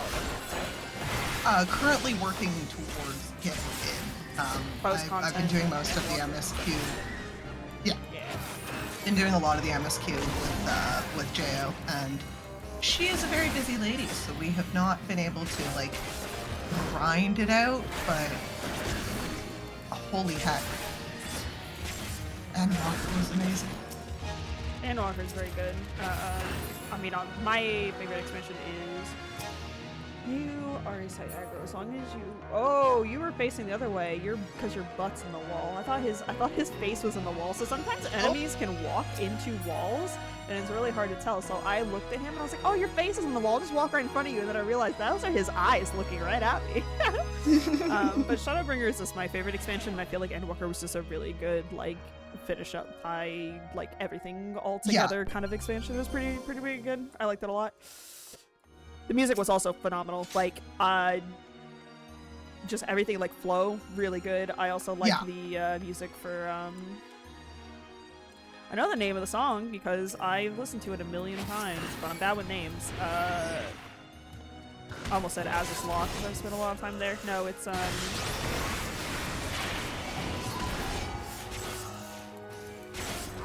bad with names, but the song that transforms in that one area where it goes from no lyrics to lyrics and it's a really sad song. Maybe. Okay, I don't have an appropriate response emotionally to anything in this game. I know what you're talking about. What is the name of the area? Really bad. Ultima Thule. Ultima Thule. Thank you. I am really bad with names. Very sorry, but I do not have an appropriate emotional response to that because I just hear. I'm a big Star Trek nerd. I hear Star Trek Enterprise theme. Honestly, I can hear it. Yeah, that makes sense to me. It's a beautiful song, but I just don't take it seriously every time I. Are you talking about Enterprise? Enterprise? Yeah, that's what I hear when I go into that area. And I can't take it seriously because that is the worst Star Trek theme in the world. My time is that's what I hear. So I'm just sitting there and I'm like, this is emotional. This was supposed to be emotionally devastating. And I'm just losing myself laughing. I've touched the Sky. I'm like shaking.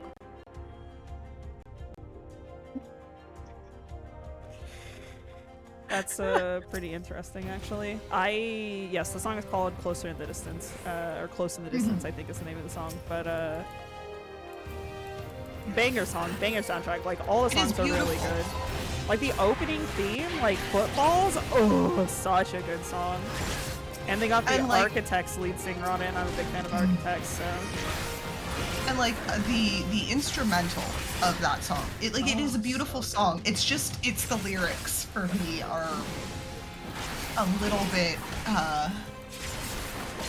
early 2000s pop ballad. And that's just me. It is a beautiful song. It is not me sitting there being like, this was a bad song. No, it's beautiful. I just don't have an appropriate emotional response to anything in this game. But you can reach any star because you do have faith in your heart. Yeah, I got faith in the heart.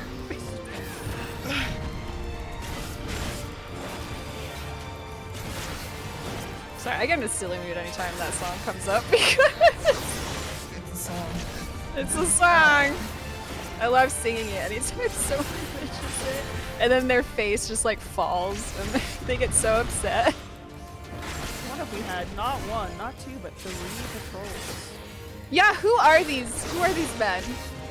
They just they walk up and their only job is to rip me open. So if I take 2 of them at a time and I have my 30% mid, I'm not super scared, but I also didn't know if there was going to be a detonation trap in that room, and if they auto-attacked me as the detonation trap went off, I would have exploded and died. So I was like, I'm just going to pull these one at a time. So I can take 1 auto, but I can't see. Yo, let's go, Arezzo! Oh! And I'm a frog. So Frog. I need at minimum, well, okay, I don't need, I can do it with 1. I want 2 resolutions for the 100 boss because I get to be Pew Pew Big Angel and defeat the undead enemies really quickly. No items. We're gonna Serenity. I just don't think it's nothing to.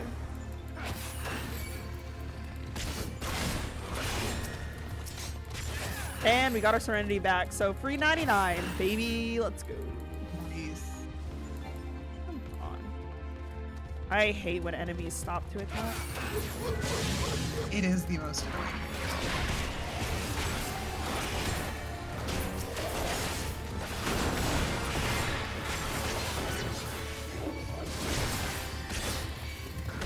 There are evil giraffes.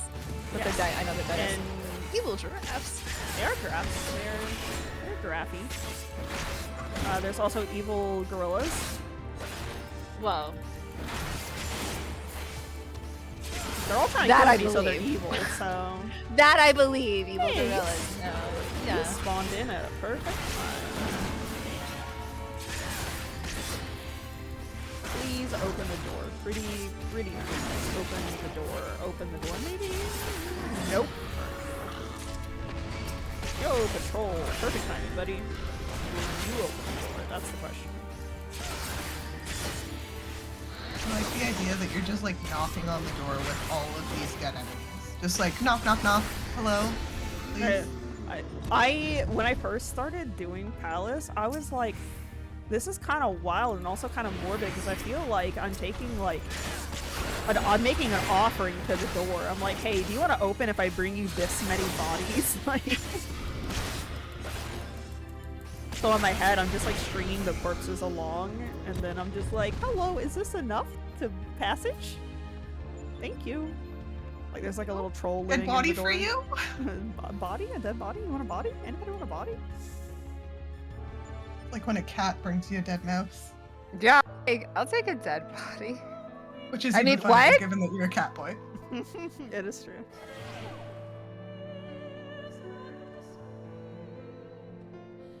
Okay, I won't. But were I to start this game, what race or what have you? Should I be? I definitely see you either being a cat girl or you play an Aura. Yeah, I would say either Miko or Orof That's not for you, Peebs. A-U-R-A. They're like lizard people. They have like these huge horns out of the side of their face at the top of their head, and they're really fucking cool. They're edgy looking. But I could also see like Peebs going full Viera and just like, I am the best, I am the most gorgeous, I am going to be Bunny. Let me when I play when I played Skyrim, I picked a Nord. When I played I always pick the default race when I'm playing an Elder Scrolls game. I'm very boring, actually, when I'm doing character creation. So, I don't like the Hyur race. I don't like Hyur, and I don't like Elizin. I think they're both boring looking. I'm not a fan. I think they can be like stylized pretty nicely, but at base, yeah, they're kind of. is it the bunny people who they only had the one body type, and then they finally added the other one? Yeah, they only had female for a while. They added male with Endwalker. I mean, Hroth was the same. We really? only had male Hroth for the longest of time, and then we got femme Hroth in Dawn Trail. Well, Sprint is Nice no that they longer added going to be the same one. Yo, Song of the Ancients, let's go. Any Nier fans in chat? Good one? Oh, it's a good one. I recently started replaying through Automata again because I bought Replicant Automata on Steam because I own Nier and I own Automata for console, but I no longer have the consoles that they need to be played on. So when they were on sale a long while ago, I bought them.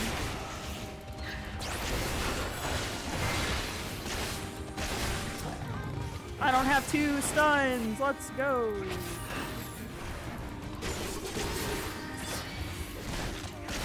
And it's been really fun to play through and listen to all the songs. I guess I normally listen to the soundtrack like when I'm just playing the game, like playing 14. Just I'll listen to random video game soundtracks. So I listen to the music pretty frequently. But it's been wild to actually like be hearing it in the game, going like, oh yeah, this is from this area, and not just, you know, because I hit the next button on the soundtrack or whatever. I don't like this, but we're gonna pull both of these.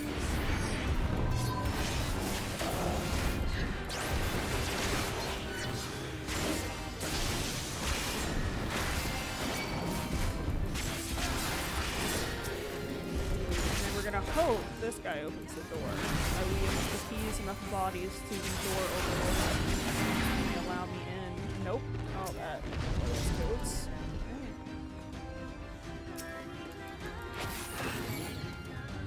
Considering we're 14 or 15 years into this floor and we're already on 77, it's pretty good. I just it feels like you're schmoozing.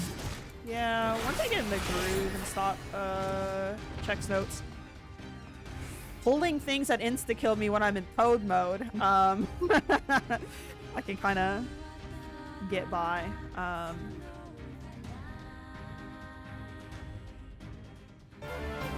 to get by. Go, try. The gloom spreads. Alright. Here's what we're gonna do. Oh, that's 2 rages. Alright. Let's do this.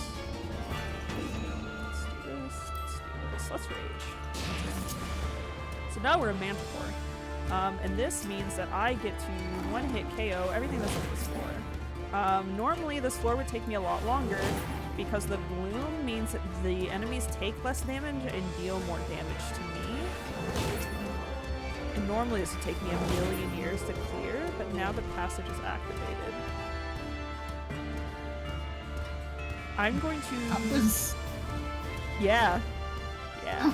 These are very powerful for much later floors. We're gonna do this formation actually. Go back and grab one of these So bad.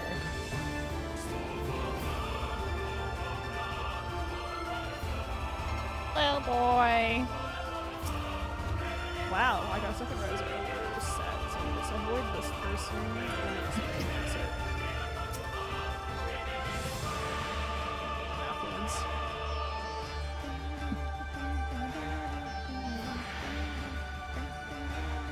I like this song. Final Fantasy this song. Yo, a bronze? A pot shirt, let's go! Pog! Finally. Let's go. I know the significance of that now. Let's go. Come on, chat.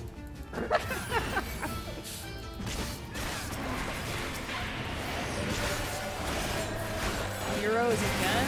You can't send me back. You can't send me back to the Thornton Smasher. Oh, wrong button. You can't send me back to Thornton Smasher.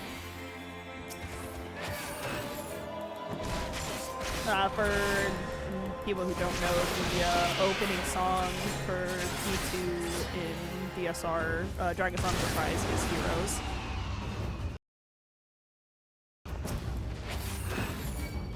There's a meme, or it's like mods send them back to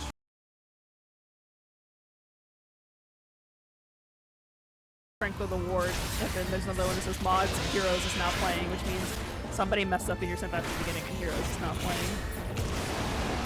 It's very funny. Don't use Serenity. Where's the next room? Yes, you're walking away from me.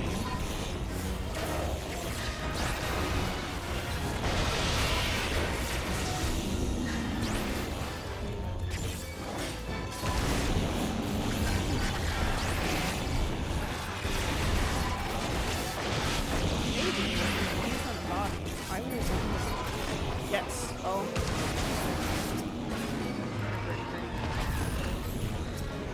And we had a luring tab. I love the video game. Yeah, this is the only video game. It is. I can confirm this is the only video game out there.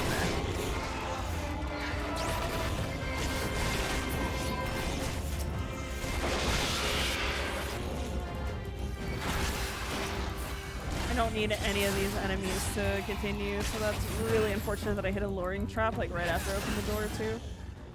This is what I get for not respect. Oh, you gotta be kidding me. All the time I say in the last floor is on. Just a heads up to our lovely technician in the background, Soul.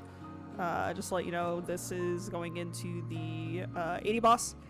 We're gonna take a break after this boss ends, so you probably got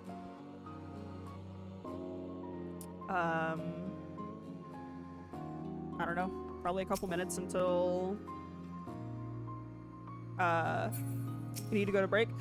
So Gudana, this boss is kind of funky. He can kind of rip me open. So we're gonna hope he doesn't. We are gonna do a couple things though, because we kind of have to respect him. So we are going to hit a strength. We're going to hit a steel. I'm going to eat another food because I haven't had food up in a while. I do have my sustaining potions. All right, cool. I'm just gonna pull them. So he's a little scary at 17%. He casts an ability called the Quick with Meteor, and it does 80% of my total health. Like, not 80% of whatever I have, it is 80% of my total health. So I have 13,212 health right now. If, you know, whatever 80% of that is, if I have less than that on my health bar, I will die. So we kind of have to respect him a little bit, which is part of the reason that I hit a strength, a steel, and 8 of food, is just to make sure that I survive. He also does something here called Trounce. If I was on the 180 floor, I would just tank him closer to the wall, so that way wherever he moves across, I have an easier time to get back to him, like outposing. But I don't really care because this is the 80 version. He's a lot easier. I just need to be careful of the quick meteor. Explain to me how this isn't Behemoth. It is actually the model of Behemoth.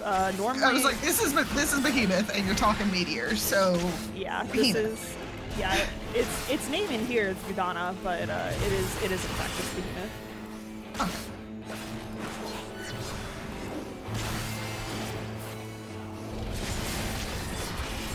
It's so funny. Your HUD is so different from how I have mine organized that I'm trying to find where you've got health bar for enemy, and I'm like, what?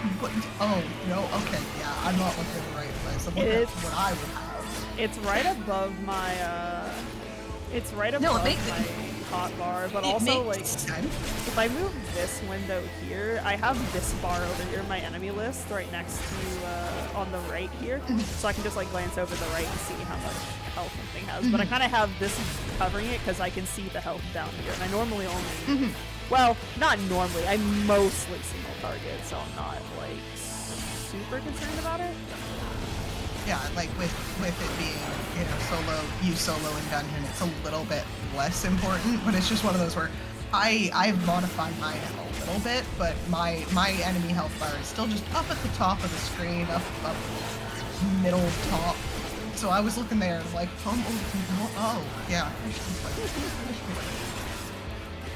But it is one of those things where I truly love how they have the HUD so accessible and so like functional, because there's certain things that may work for you, may work for somebody else, depending on if you're using a controller layout. You're going to want a different HUD and everything. It's just one of those things that I personally really enjoy that with how stuff works. Even though when you look at another person's HUD, you're like, it doesn't make sense to me. I'm gonna wait for as long as it works for you. I'm waiting for my blood weapon and Salt for the Earth to come back up, because I wanna just wail on him, because when he hits 17, he's at day 2.9 right now, he's gonna cast Ecliptic Meteor. I wanna be able to just wail him open. He might do trounce one more time too. I might wait for him to get to a wall and trounce, and then there he goes. He's gonna trounce one more time.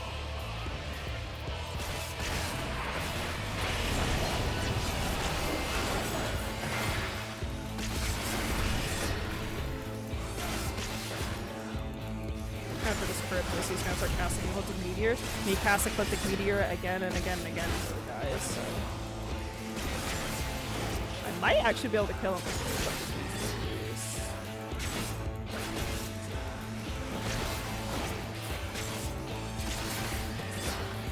Holy!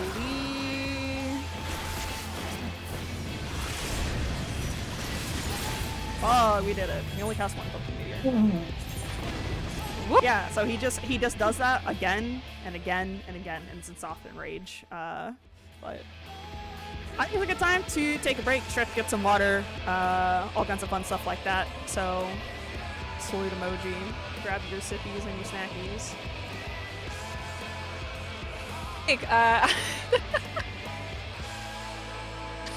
Grab your sippies, grab your snackies. Don't go anywhere.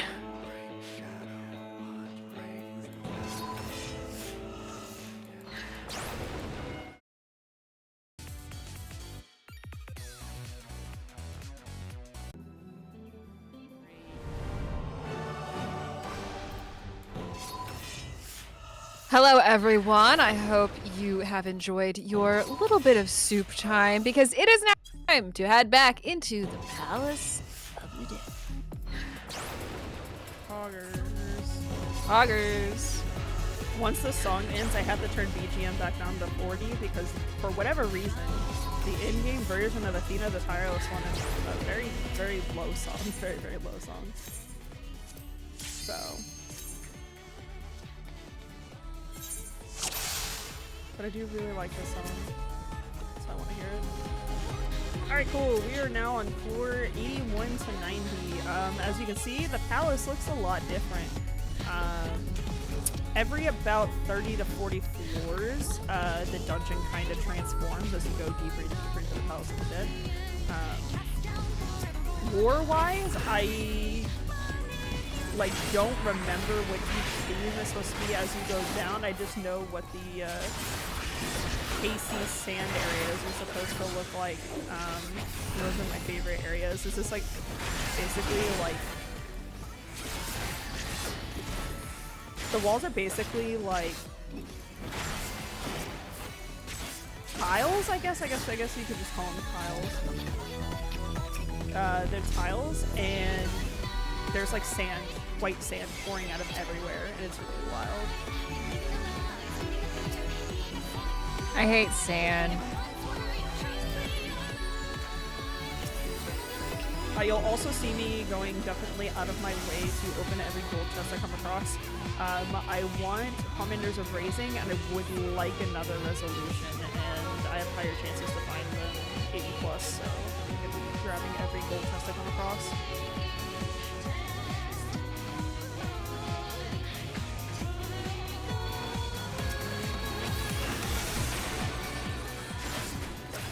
Go! Let's go. Welcome in, Raiders. You are watching Attract Mode from Lady Arcaders, a weekly show where we can showcase video games, anything video game related. It's awesome. Thank you for joining us. Please don't cast self-destruct. Self-destruct, and oh! Of course it's open right as I go to grab this guy.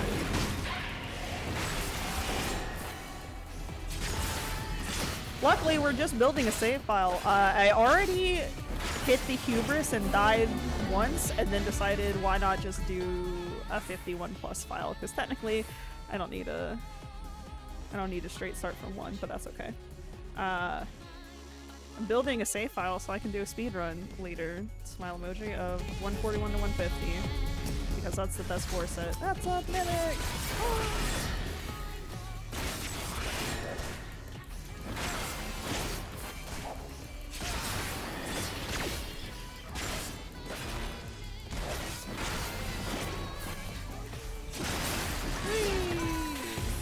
Got me nothing! Just potions. Cool.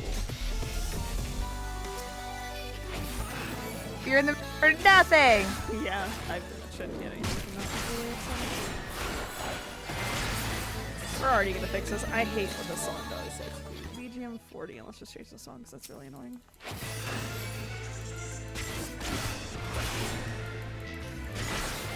For whatever reason, despite it being a banger song, if you know the Tireless One is a bug song in the game, and like certain times it gets quiet and lower depending on things you're doing and interacting in the game. It's a very, very good song though. I do like that fight. I do miss Ken Money in the 12th Circle sometimes. Doing a floating witching. Another bronze. Okay, that's sad.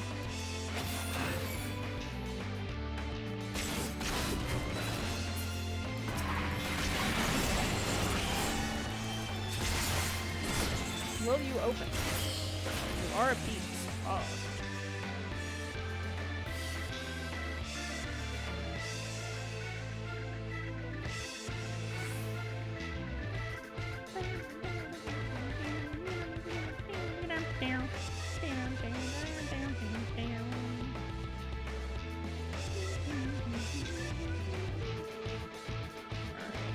What gold are you, buddy? Fortune. Don't really care. It's fine. Alright. So now new to these following floor sets is going to be Palace Dragons. And they at any point can drop fireballs randomly in the entire dungeon without being aggro. You will have a dragon that's 3 rooms away and it will just shoot random fireballs at random spots. But it doesn't care. Fun. It's not really scary for me because 1, I'm a tank, and 2, I know what I'm doing, so like I'm not super concerned about it. But if you like that, like he's right there, not anywhere close to him, not gonna aggro him, he's probably fireball where I was standing. We already did this. We're gonna pull him. There's gonna kill him anyway. They're not particularly tough, they're mostly just annoying to navigate. And I know this is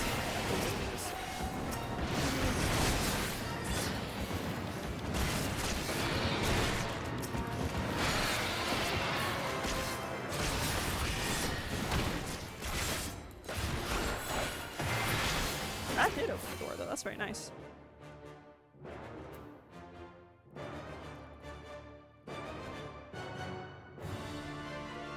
They are scarier solo. I think that's kind of my allure of like wanting to do them solo, is that like I like the challenge. You know what? Actually, let's see. Yo, we sense the accursed board. Alright, we might actually go out of our way to find it.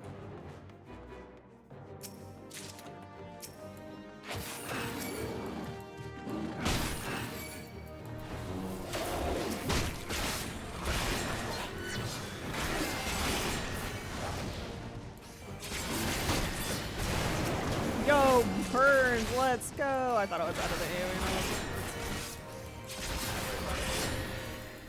That is very funny. Hey, buddy.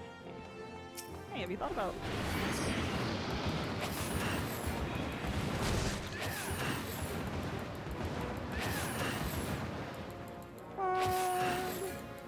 Where's our door?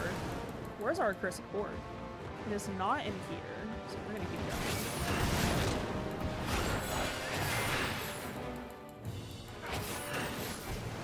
Where are you, accursed board?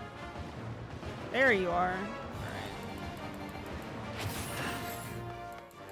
We're over here.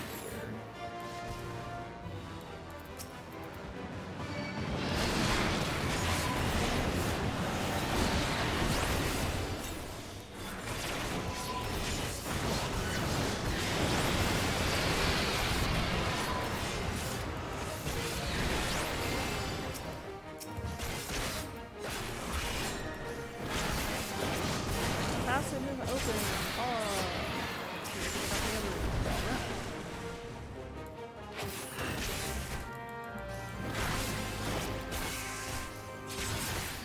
It'll probably be something I don't need, but we pick it up because I am very, very, very, very slowly working towards getting the accursed title, which is finding 20,000 of the accursed horde. You have to find 20,000 of those. That's a big number. It's a very big It's number. a very big That number. is a number, Turn around. and I would say it's actually pretty big. Turn around. Okay. Well, maybe.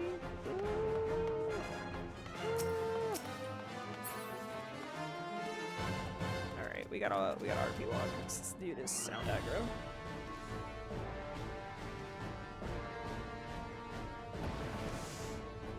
Ah! We did it. We walked around the dragon. Ooh. What floor are we on? 85? I don't think we'll Serenity. I think we'll be fine.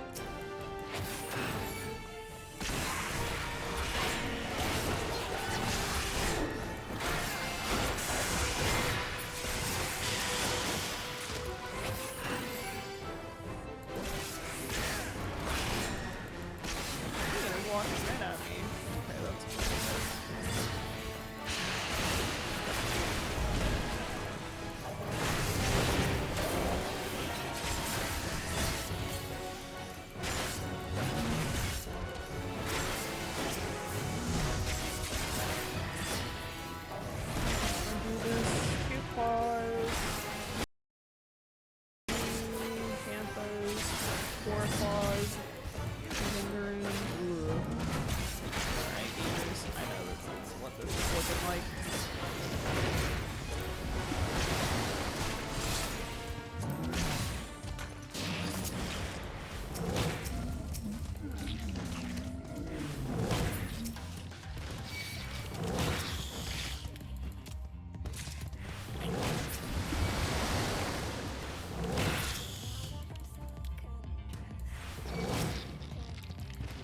We're just gonna claw.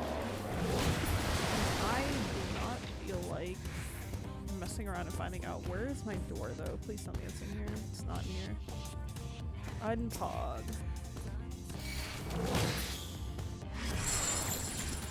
Okay, unpog.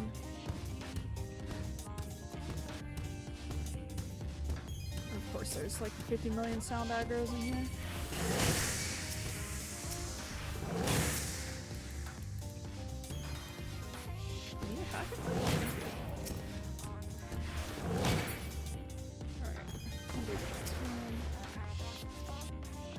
affluence. Don't need another steel. I do want these bronze. Please don't be a mimic. Okay. This is a good remix. I do like this Pulse remix. I like almost all the Pulse remixes, honestly. I think they're pretty good. Sight. Yeah. Strength. Alright. Let's do this. This. That's not what I wanted. I wanted you to click the chest and not in the menu, but whatever. I've gotten the intuitions. That's okay.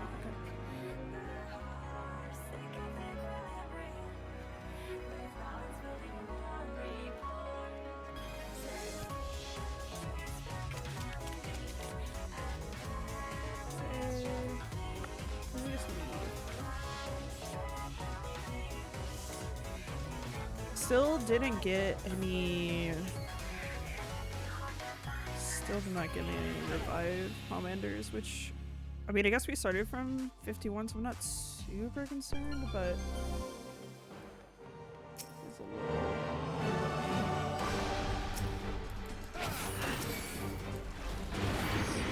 Is there multiple enemies? I still have a strength and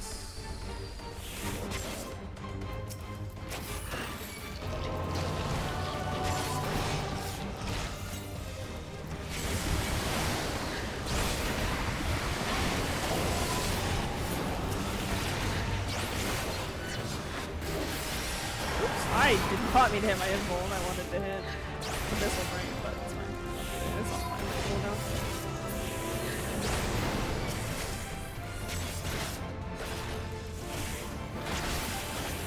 And it opened the door. Oh. Quick and easy floor, thumbs up. I love when they go fast, they go zoom.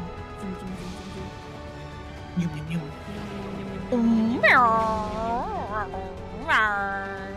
Yeah, pretty much. That's what it sounds like when cats zoom in this game. Well, that was a cat driving a car. Oh, well, that's yeah. I got a little silly with it. I can't pull it up right now because I'm obviously in the middle of gear. But if you remind me, I will summon my car mount in the game that can fit 3 of my homies. Oh, please! It is specifically the Regalia from 15. Oh my god. What if we held hands and went on the life? You first. I was meaning to get one of the two-person mounts of the motorcycle because. What if we held hands and ate cup ramen on a life-affirming road trip? Haha, just kidding, I'm us. That's true in real.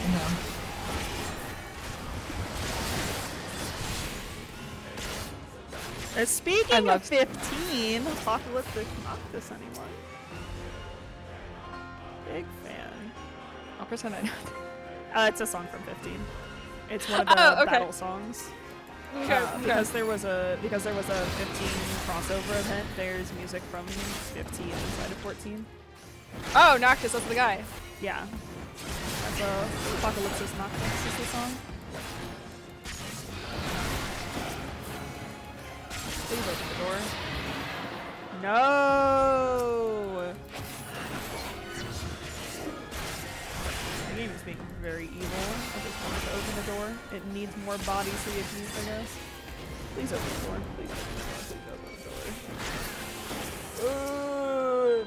No, that's so messed up. Please open the door.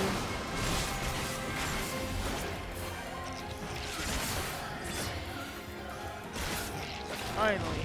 Oh.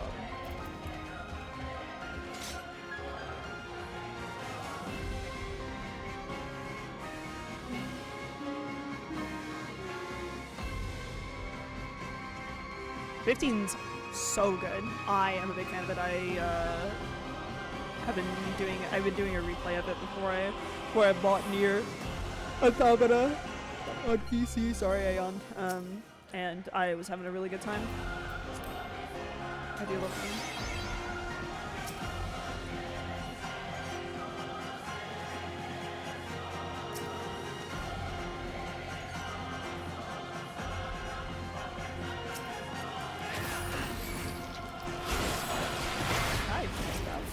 my one key, but this is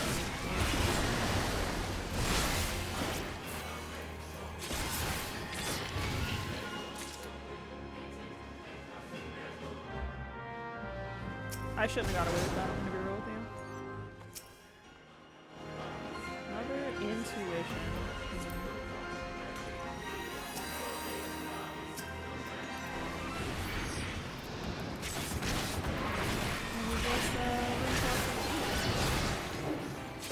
Hope this next guy opens the door, smiling on me.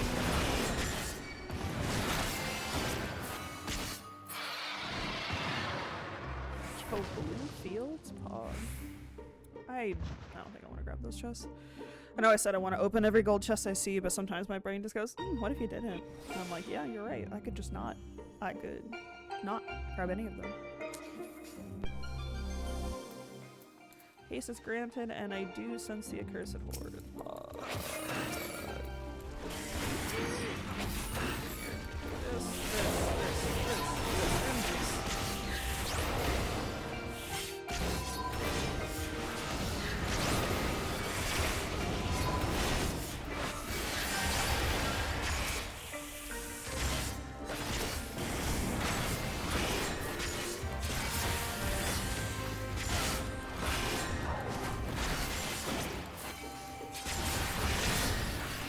Pieces have you found?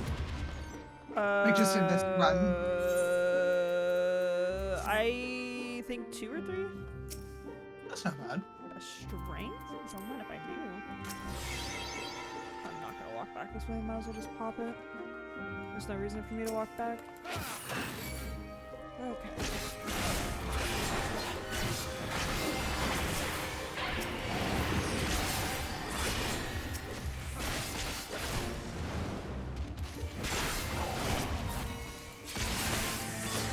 The door is open. All the hearts alive. Okay, now we need to get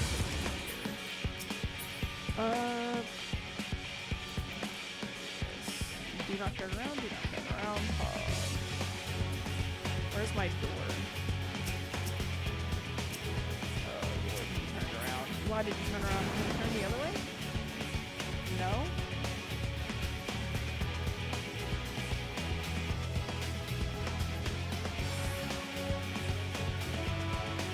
Please? Either one of you, any point, please, turn around.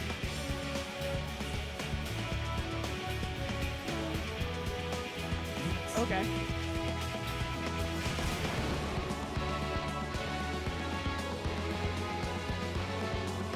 I'm just gonna have to grab the throw. I can get it as long as I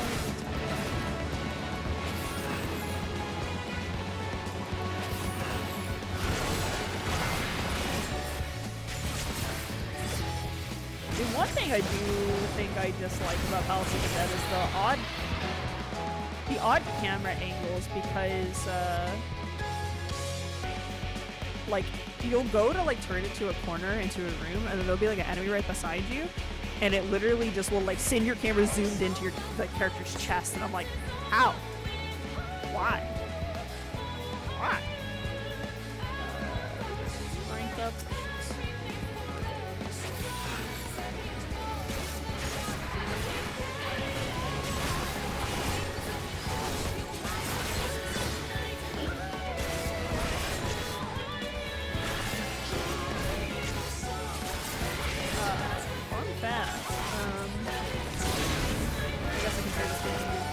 Finish the main story of Endwalker now. If you actually go look at your achievement titles inside of your character menu,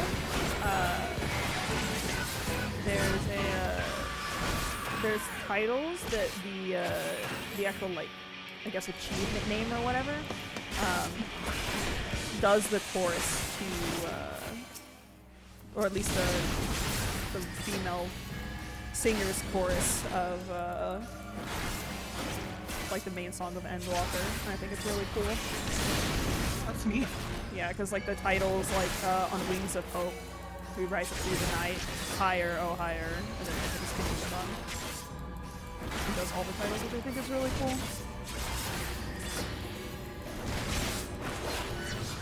I didn't notice it until like the 3rd achievement proc, and I was like, wait, that says higher. Oh, higher is the achievement. What? And then I opened it and went, oh, is this gonna spell out the song? So then, as I was continuing through the rest of, Endwalker, I looked at it, and it does in fact do that. That's awesome.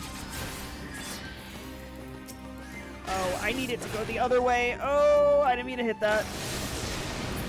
Well. That's gonna suck.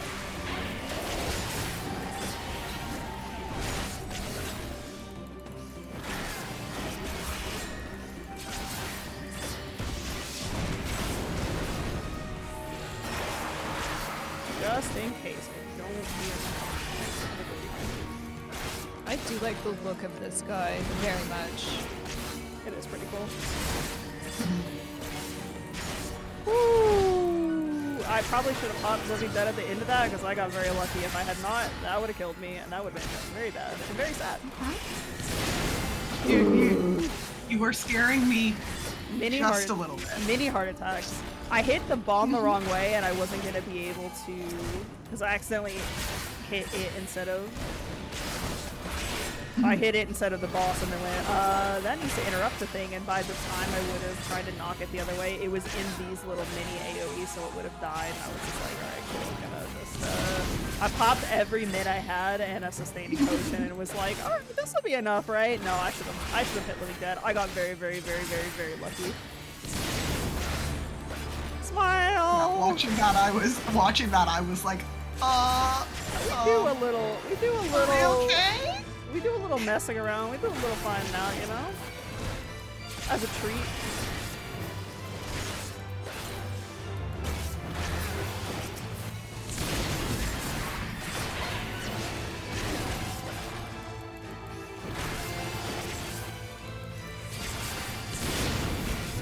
There's like an optimal place you're supposed to stand when you do all this stuff, and I have waymarks for it, but I don't actually really care.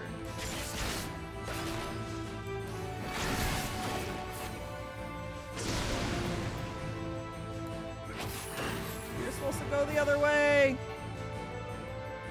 Oh, this is not good. Alright.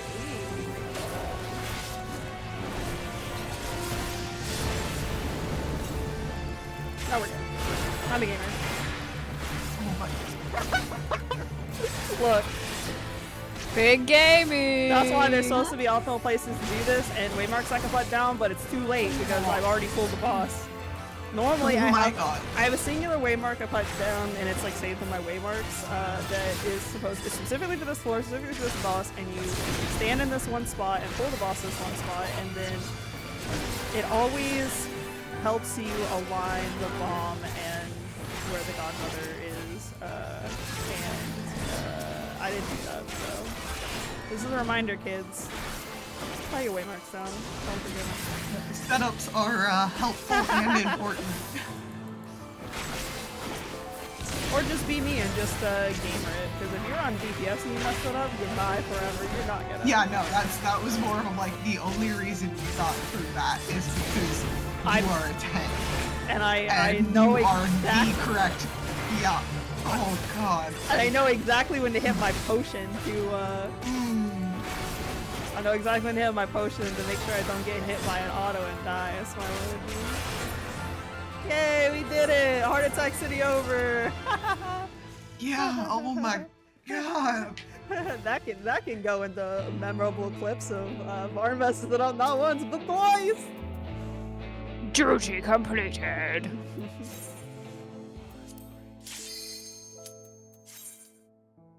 I'm gonna like shuffle through songs as I go to see if there's anything I want to listen to. Yo, Scream! By the way, we are currently at 2 hours 5 minutes. That means we actually might get to 110 actually. Or we can go back and we can refresh on the other save file and start that and then go back to square one and suffer. Because I will eventually need to build the file up regardless of. Yeah. Hey, we're just here, you know. Yeah, we're you can do what you want. Yeah. It's all your choice. That is true. What's cool is I only need one save file to make the submission video. The problem is I got one shot. I literally only have one shot to do it. I have to record the whole thing, and I'm probably gonna have to dub it over, to be honest with you, because I'm gonna be too busy, like... Oh, I couldn't imagine doing commentary while active. Like, that would be wild. No, do comms after. That's always been my one weakness as a speedrunner. I am dog water at commentating my own runs, unless it's like Kirby's Dreamland, and it's like 12 minutes, and then I'm like, alright, yeah, cool, I can do that, that's fine. But like, anything else I can't. It's also hard to yap over your own run. You gotta concentrate on running and, like, keeping your commentary up. I've done it for a couple of mine, but that was because they're short runs and the commentary got incredibly rehearsed at the end of it. I'm gonna say this, and it's not like, obviously not throwing shade at them, but I did have, I had a commentator lined up, like a buddy commentator lined up for when I did the 141 to 150 run for, the RPG Valkyries for Sweden Ragnarok last year. They ended up having to back out because the time slot like had moved because they were behind and it like was out of their availability window, which is fine. So I did end up technically solo commentating my 141 to 150 run for them, which is also part of the reason I want to make a new submission video, because while I do have a current within past 2 years VOD of me doing it, commentary's awful. It's absolute dog water. I literally, like, thank God my host was Nakara, not only someone I've done Savage raiding with, but I have a good rapport with, so, like, it was a little bit easier for me to yap with them, just because, like, I know them, and they helped, like, you know, point me in the right direction, ask questions sometimes when it would kind of get quiet, or, like, you know, read donations or whatever, but, like, if I had had a host I didn't know, I would have been absolutely toast carrying that solo comms for that 50-minute run. Like, 50 minutes, that would be... It takes anywhere from 40 to 50 minutes to do a 141 to 150 run on Dark Knight. At least I think my PB's a 37 minutes. And that's like omega good, like, floors. I had a bunch of extra flight commanders I was coming across in gold chests. Like, it was the perfect run. Like, I don't think I could get a 37 any other time, to be honest with you. It was like a freak, like, happenstance. Great code.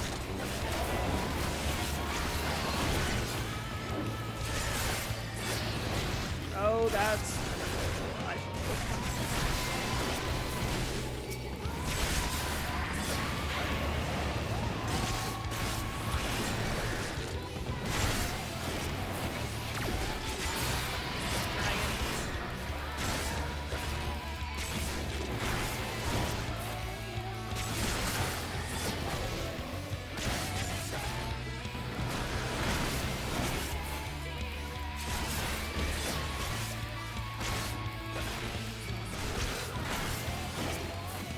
As you can tell by my long bouts of silence, which we don't need to fill it, we can just vibe, you know, obviously this is not a, this is just a, we're gonna hang out until we're done. It's just, there's just sometimes nothing to say. Like, I'm gonna be real, like, it's really cool to commentate, like, you know, oh, this enemy is this thing, or I did this really cool thing because of whatever, but 90% of the time, I usually have to ask people to, like, learn the run, or learn enough about the run to, like, say things as I'm going, because I will just have nothing to say for like 30 minutes. I'll literally sit there in silence. Even on my own stream when I would do necromancer attempts, I just, yeah, it's silence, and I'm just like, I'm here, like, listening to music and vibing the whole time. Like, if you want to watch me do this quietly, like, you can, but... I'm busy thinking. Not want to hit rampart.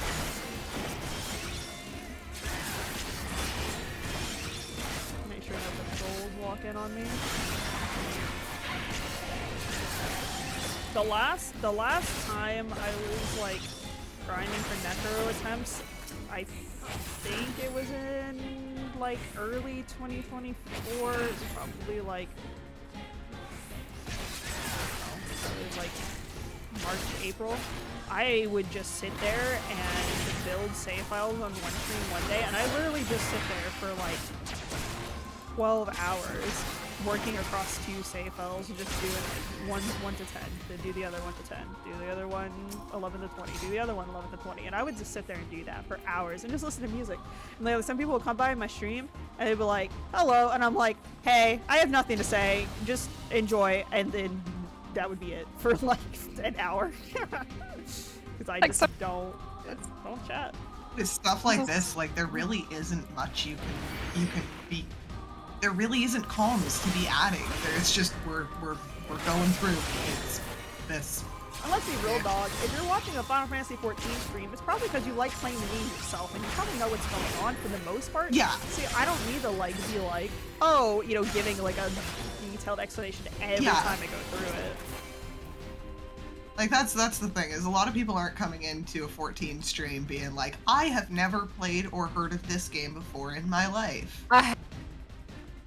Maybe Peebs, we love you, but Outlier. I'm weird. you are the outlier here. No, I like going into, you know, like if it's a friend like you know, sometimes I'll like lurk and just listen, or you know, if it's somebody who's quiet, I and they're clicking and clacking, you know, that's a very calming noise for me, so I'll just like have something on and do something else, yeah.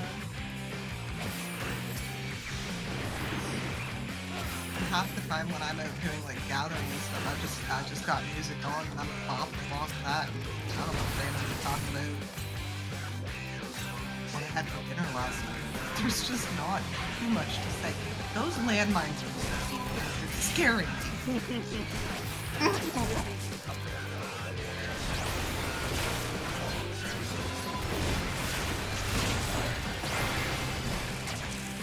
And it's also more because I don't know how Dark Knight plays, so I'm sitting here watching your health go down, and then watching it come back, and just having these mild panic attacks of, So of course you tank the two classes that I don't have. So, my two buttons, like in my 1, 2, 3, gives me MP back, and my 3, my Soul Eater, gives me HP back. I'm also popping sustaining potions, and I have hyper potions on my bar, which give me 25% of my max HP up to like a certain amount. It doesn't technically matter, I just needed some amount of health to not hit 0. Worst case, I have my emblem. If I really thought I was in danger, I would rip my emblem immediately. I would just be like, well, we're gonna Living Dead our way through this, kids. Well, it's so interesting because you have times where if you were playing any other class, I would be freaking out less. Like, I'm not super freaking out because I know Dark Knight well enough to be like, okay, yeah, no, you're pretty tanky. You're a very tanky tank. But it's one of those where it's because it's not a class I play, I'm like watching where it's like, oh god, please, just don't. That's also my reaction when I'm healing a Dark Knight. Just what is happening to your health? What's going on? Oh, you're okay? Huh? Okay. Which is really funny. Dark Knights have the least amount of self-sustain. Our strength comes from, one, we have an egregious amount of mitts, especially we have really good buddy mitts. We have the Blackest Night and Ablation, and they both come up pretty frequently.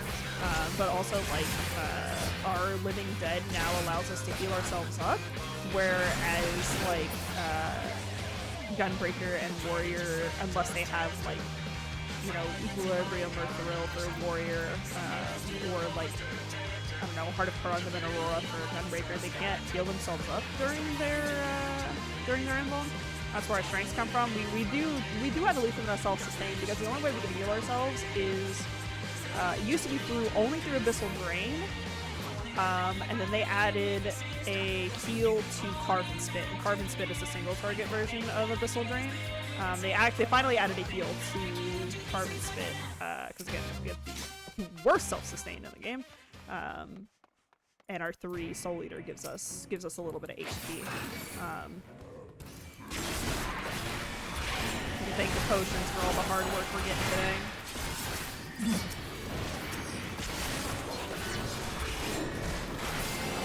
They also changed the potions are really good. Like, honestly, like they're pretty good. I'm probably, once we get done with this floor set, I will probably exchange the one pot shirt I have for more potions, just because it'll be right outside of there. We get kicked out for floor 100, so once you finish floor 100, it gives you like a point screen and like a game, not like a game over screen, but like a you finish screen, and it kicks you out of it entirely, so you don't get to go into the waiting room like we normally do. So I'm gonna have to... Oh, of course there's an interfacing trap right there. That's cool. I feel like playing this game. It has not been polite to you today. No, it hasn't. You're gonna turn to your left, buddy. Okay, well the door's not open, so we're gonna go here. Come on down, Luckman contestant. Patrol number, I don't know, 69. You get to that. You are the next contestant on Eat My Sword.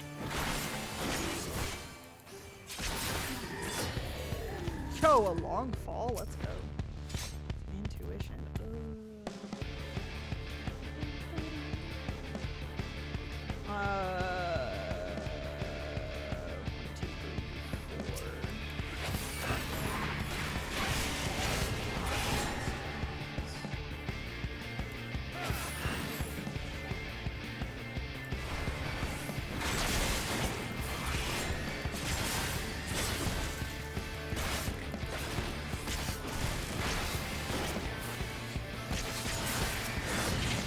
Of course it opens the way for that guy too.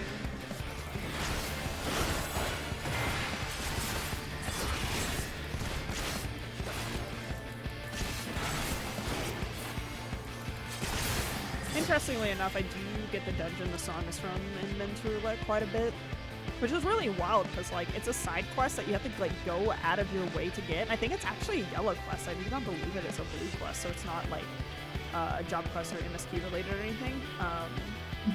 So I do get this dungeon quite a bit, but it's really fun. I do like the dungeon. I'm also just a big fan of like the Crystal Tower and the lore behind the Alligans and stuff. What is your least favorite type of content in 14? Least favorite?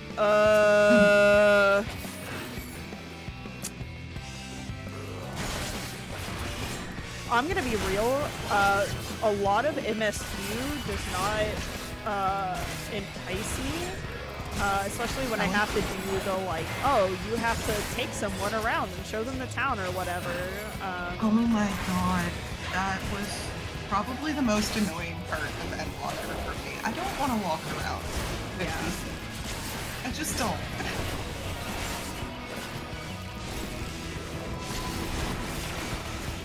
Yeah, I'm not. I'd be less annoyed if it hadn't given you like 3 text boxes that said the exact same thing every time.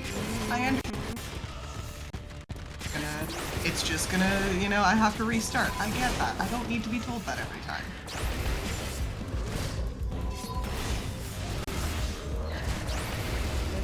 I do.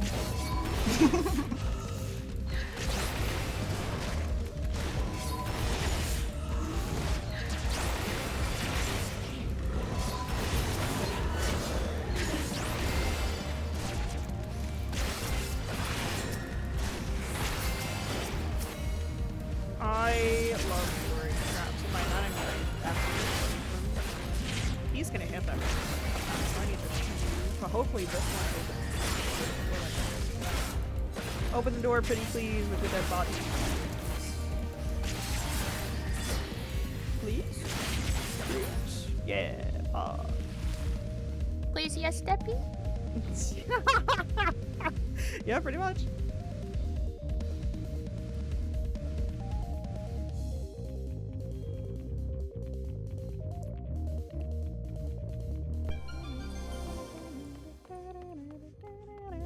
That's a bronze. Alright. Are you a mimic? gimmick. No, you're just a tough the Phoenix down that I cannot have. That's cool.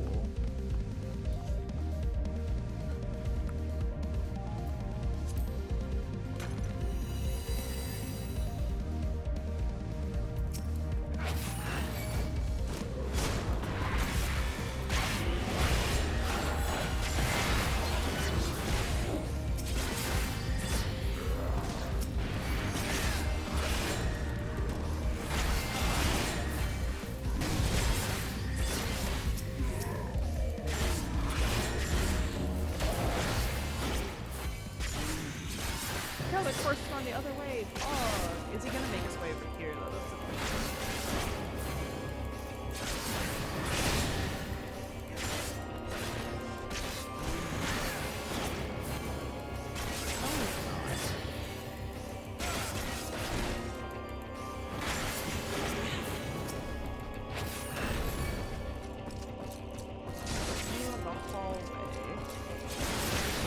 Something I haven't really done until pretty much now, because I'm trying to avoid patrols, is bring things in the hallways. You'll see me fight a lot of things inside of these rooms, because again, the traps don't tend to scare me. I just walk right into them, I don't care. But sometimes, and most of the time, if you're playing a DPS class, which is like a non-tank, you're going to want to bring things into these hallways, because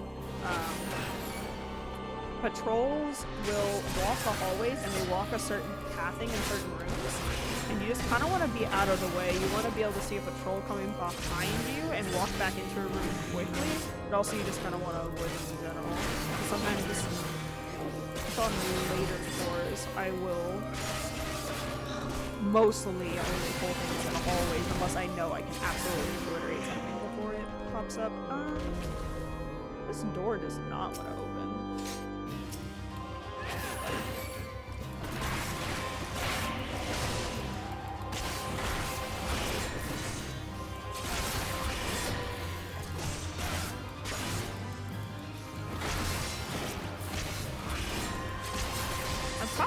Honestly, should have just eaten the rage and hoped I got it back later, but...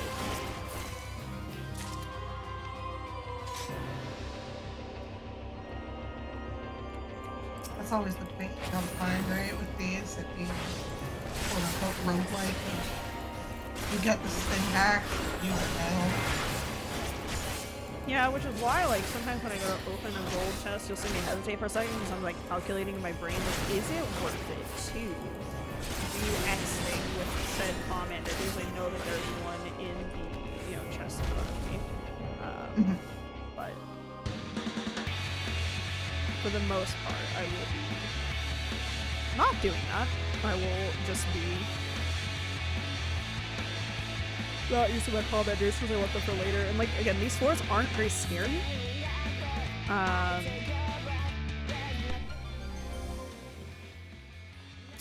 So I just don't need them. Oh, I didn't get anybody.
Minefield S.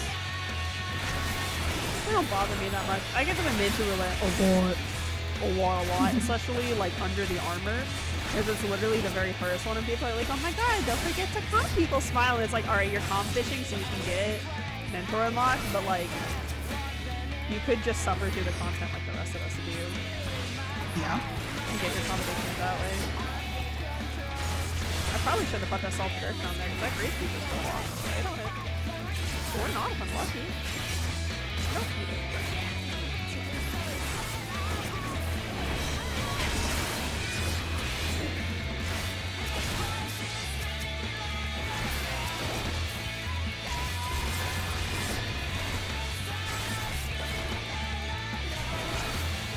I got excited because the Gravekeeper just sound aggro, so I was like, oh my god, that means like he's gonna walk right by me because I'm not gonna move and I'm not gonna make any sound. And then it was like, you fight yourself to earth, you idiot. I'm like, oh yeah, you're right. I did that. That was me.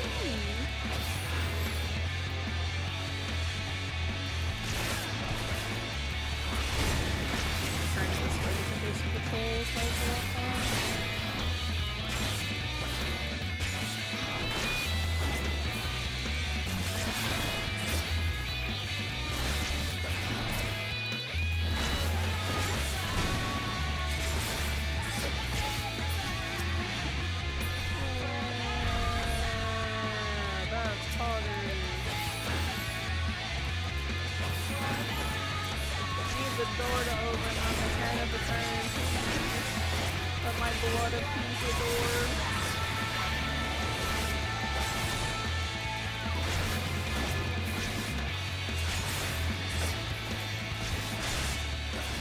Yeah, I don't calm fish either, like, or like I don't calm the people who are calm fishing. I specifically will tell people to, like, if I get, I think the biggest streak of under the armor I've ever gotten a mentor roulette was 11 times in a row. Which, I mean, free 11 mentor roulettes to me, like, Pog, but also, like, literally it was the same white mage, and I kept getting it in roulette because I was running at a tank. And I was just like, because every once in a while, I'll be like, alright, I need a D-rust on tank and, like, actually get comfortable with dungeons again. Let me just run mentor roulette on tank, like, 10 times. And I was running it on Dark Knight, so I was kind of level 90 at the time in Walker. And it was the same white mage, and I got it 11 times in a row. And after like the 4th time, I was just like, hey man, just to let you know, like, most people are not gonna calm you, especially like mentors like me who you're dragging into this, because you were dragging me into this. I saw them 7 more times after that, and on the 11th time, I just stopped queuing mentor roulette, because I was like, while I would like the free like ticks on the bar for mentor roulette, like, I just don't want to do under the armor however many more times that this person is going to begrudgingly do it until they get their comms because they're comm fishing. And then I just, I don't know, I went and crafted or something. I don't even know what I did in exchange, but I was just like, it's not fun. It's not fun for most of the people involved if you're just spamming, like, under the armor, the comm fish and stuff.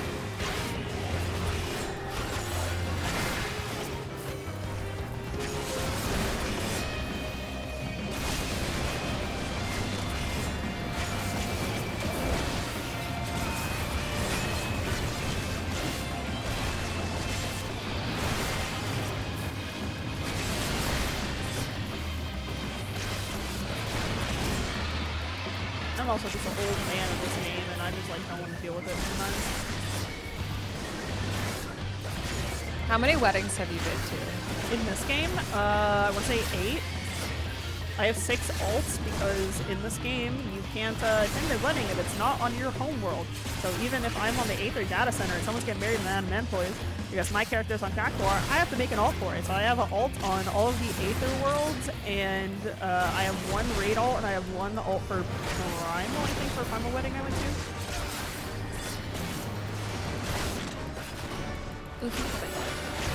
No. Surprisingly, I don't have a lot of friends who play this game that much, and those that do have already, you know, are already married. Well, tell them to have a wedding. Well, they're already married. You already did it. Yeah, They haven't gotten married in in this game? No, like they have. They have. They've already done the ceremony of eternal bonding. I mean, Oh. technically, I guess. I thought you meant like IRL. Oh. No, they've already done their ceremony. Yeah. It's also a paid add-on thing you have to do. Yeah. Like, you can't just. How much does it cost? I think the lowest tier is like $10 or something. $10, I think. Actually, let me go. Something like that. You could look it up. It just 14 ceremony. Yeah, force them to divorce and remarry. Perfect. Yeah, babe. Ceremony of eternal bonding. We are at 2 hours, 31 minutes. Oh, which means we will pretty much get to do the final boss, and then we can do a mini fashion show, and then we can call it. Heck yes, fashion.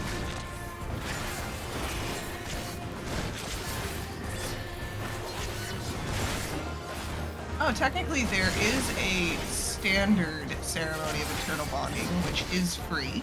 Oh, the free one. Yeah, which is nice, but I mean, the Final Fantasy is a fashion game at its heart, and we all want the I can dye my garments. I'm kidding. You don't have to engage in the fashion, but. I mean, like, after so long playing Destiny 2, that's literally all I cared about. So I love fashion. And actually, I gotta submit again for arcaders, do another fashion, another FF14 fashion, because that was so much fun. But right now I'm a Rothgar, so I can't wear hats. It was really funny that you did that, and I saw the submission. I was like, I want to watch that / be a part of it if it was like a group activity. And then I looked at when it was scheduled, and it was on a Thursday, and I was raiding, and I was like, no! Honestly, I want to do a seasonal one because I think it's just a great way to go. 14's got so much fashion that you can play around with, so I was gonna submit for a summer one, but again, right now I did on stream a incentive to Fanta myself because they've given us so many free Fantasias over the past That's like 5 or 6 of them at this point. But like they just yeah, out. like it was one of those where I was like, you know what? I've got 4 of these in my inventory. There's 2 from Dawn Trail alone. Like yeah, like it's been wild the sheer amount that they give you. So I was just like, you know what? Whatever. And right now I'm Hrothgar, so I'm not allowed to wear a hat. I've only used one of, oh, that's great. I've only used one of my free Fantasias ever, and I used the one that came when I bought the complete edition of the game, so I could play Shadowbringers. And because this was before Stormblood was, so I could play Stormblood and Shadowbringers. This was before Stormblood was part of the free trial when I started playing again. And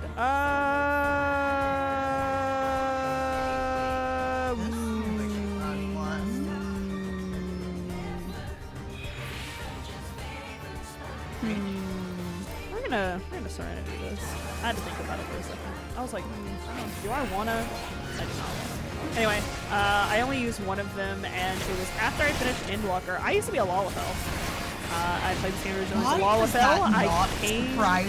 I came back as a Lalafell. Why does that not surprise me? Oh my goodness. Yeah, so I played through the game again as a Lalafell. So I was a Lalafell back in the day, so I was like, I'll be a Lalafell again, whatever. So I was a Lalafell, and then I got through Endwalker, and what made me want to— I was getting more into fashion in this game anyway, because I wanted to wear cool outfits, and I saw all the things that people were wearing. I looked at how much looked like dog water on Lalafells, and I didn't want to be cutesy, like, little outfits. I wanted, like, cool, big armors and all that stuff, so, like, I was kind of thinking about it a little bit. And then, I did the ending fist fight with Xenos, and I literally was like, alright, I can't do this anymore. So I finished— Sorry, I hadn't actually considered how hilarious that would be. I had not until you're like, the fight with Xenos, and I'm like, I have against screenshots Malala. somewhere. I have screenshots somewhere of it. That. That's hilarious. It's real funny. But I was like, alright, I'm gonna Fanta, so I made a couple of different character models, because you can make character models in this game without ever actually, like, like making them characters, and you can save them. So I made a bunch of different models trying to see what I like, but I fell in love with my Makote, and I also RP in this game. I'm not going to tell anybody about my RP group, and it's not ERP, it's just regular ass RP, promise. But he has split eyes, and there's like a whole lore reason behind it, and I was like, oh, this is perfect. I love this character. I love my Catboy.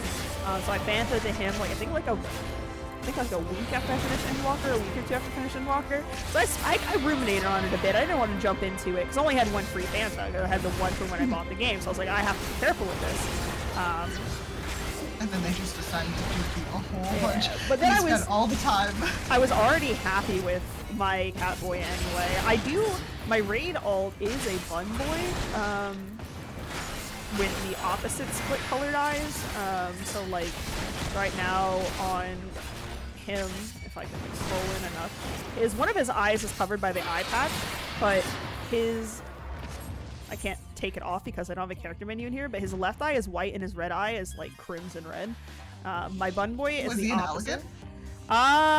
Yes, but also no. It's a different kind of red. It's not bright red, it's a crimson red because he's half void sent, which is a whole thing I'd have to get into. Oh. I could literally do a whole like I could do a whole attract mode for like 4 hours talking about my character's lore and backstory because I will sit with you through that. I will literally sit with you through that. a million times over. I actually just recently rewrote his backstory because his original backstory was he got infected by a Sin Eater, and the only way that he was gonna survive the zombification is if a Void Scent like took control of the other half to balance out the light because the Void Scent ate the light. Mm-hmm. And like that. then my RP group has been the exit was right there. I walked right past it. I thought it was another one. I saw this glowing light right here and was like, oh, that's the exit. No, the exit's right here. I'm stupid. But my whole RP group has been going through an adventure arc because we were kind of unhappy with Donka, which I'm not going to spoil anything or whatever. But it just wasn't what we as old heads of 14 wanted.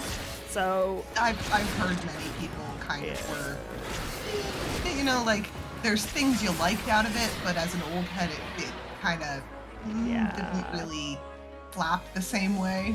It didn't, but we've been going through an adventure arc, and our current part of our adventure arc right now is everybody's discovering like their origins and their backstories, and they're kind of like elaborating on it a little bit.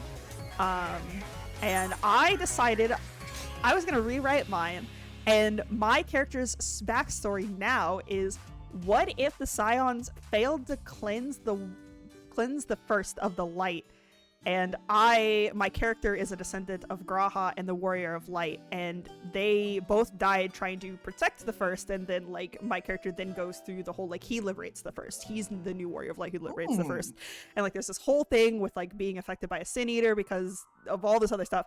And still ends up with the same like half Sin Eater, half Void Scent thing. But his eye color changes from the Allegan bright red to the crimson red because of the Void Scent. Like there's this whole thing where I have like a mod that changes my eye colors and all this stuff, so I could do the RP and whatever. But I could do a whole thing that just lays out his entire story. It would take me hours to like read all of it off because I write very elaborate stories for my character. Hello, Nybeth. Everyone say hello to Nybeth. Hi, Nybeth. Hi, Nybeth. Oh, wow. We have a little bit of prep we're gonna do for this guy. We're also gonna change the song really fast. Oh, the Pulse Oblivion Pog. All right, here we go. We're going to pop a Strength. We're going to pop a Steel. I can pop it. All right, cool. We want to Lust. We're going to turn into a Succubus. We're going to put 5 Bone Sacks on him. We're going to unlust. And then we're going to wail on the boss. When he summons his second set of ads, I am going to transform into Kuriboh with the resolution, and then we're going to holy on them. It's a big holy AoE. Once the Vuln Stacks from the Lust wears off, we will rinse, wash, repeat until we defeat him. That's pretty much it. I have a food up. I have one of these. I need to pop a sustaining. We're gonna pop a Lust, and we're just gonna go.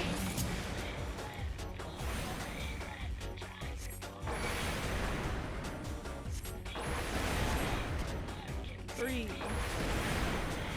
4,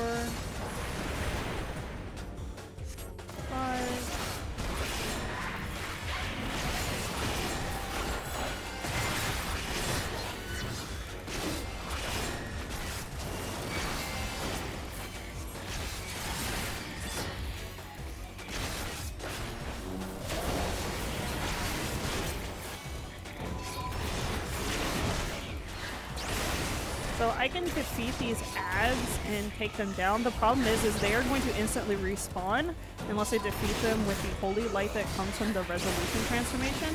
But he is going to immediately summon another set. So I'm gonna wait till the second set summons here, and then I'm going to transform into a Kuribo, however you want to say it. I'm probably gonna summon it and probably somebody's gonna correct me.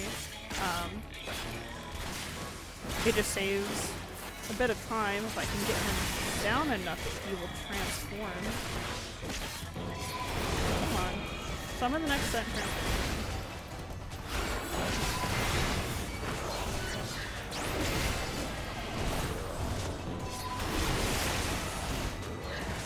There he goes. Alright, summon darkness is what we're looking for. So we popped the sustaining, we're gonna lust.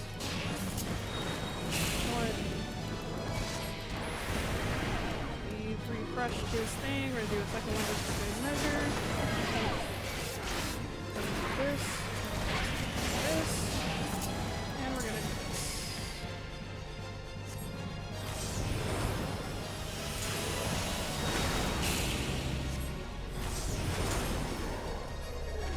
I don't have to dodge these, it's not bad.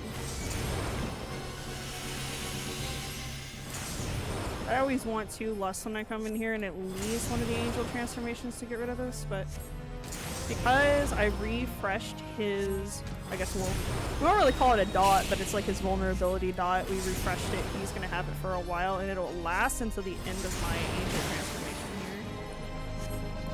He's gonna be weak to it, ish. It does about the same amount of damage, but like, there's no point untransforming here. Because I want my MP and my blood weapon to come back up. He's gonna use corpses again. We're gonna want to get rid of them before the transformation didn't last long enough. I probably should have done it at GCD later, but I'm not super worried about it.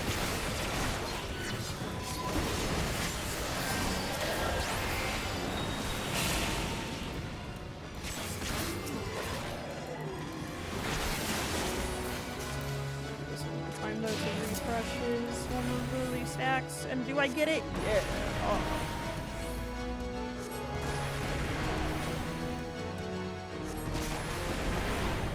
We'll just hit him in this form until I feel like not doing it anymore.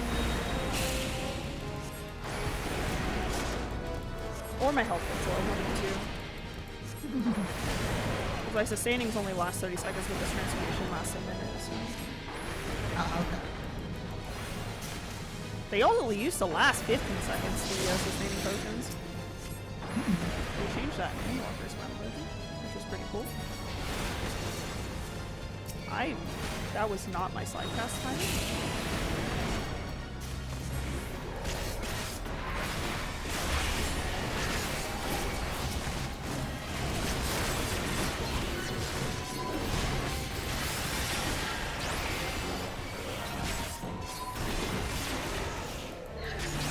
It's more important to do this in the inverse order on a DPS, simply because like these enemies are going to do a lot of damage to you and you can't mitigate them and ignore them like I can. So my course of action to do this on a DPS would be a lot different. I'd also kill him a lot faster because I'd be on a DPS and not a tank, but yay, goodbye Nybeth! So this is the dark. I am becoming one with you now. It is ecstasy. Yes, the dark has chosen me. The bodies of the unwitting will become my vessels. I am immortal. So that's where all the bodies went. He was the gatekeeper of the doors. So that's where all the bodies went. Oh. Also, this ending pathway I think is really cool. No, that is cool. No, this is actually really cool looking. I do like One thing I've always been really impressed with is like they do make the dungeons feel a lot bigger than they are with like background stuff like this, and it just feels really cool. I've taken a lot of pictures in this area on every job that I've done 1 through 100 solo on. No, this is a good G-pose location. Yeah, this. I mean, This is a love good G-pose location. You're not starting from floor 1. Progress will not count towards solo completion achievements. Thank you very, very much, video game, for reminding me. Thumbs up. But that's okay. It doesn't matter. How rude. How rude. And we've got a potsherd, so we talked to our little friend here. We're going to exchange artifacts. More like Pog. Sure. Am I right? Yeah, exactly. We give them all the pot shards, and we now have we have 60 more sustaining potions. We probably used like, I don't know, 20 or 30 of them. I didn't actually keep track of how many. There were, but we just needed it for funsies. I'm gonna reset this other save file here, just so I have it for later. Can any of my friends tell me how much time we have on the timer? Because I have some outfits I want to show Oofy here. I actually literally was about to say we are at 2 hours 47 minutes. Oh, so I got like 10 minutes? All right, here we go. Let me see the fashion. Of course it's raining. It's always raining. Every time I play this game, It's always raining. Yeah.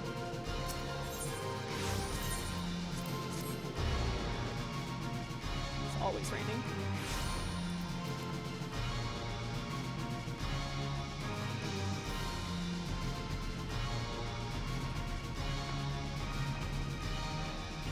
I'm affiliated with the Maelstrom, so I always just come to this in room.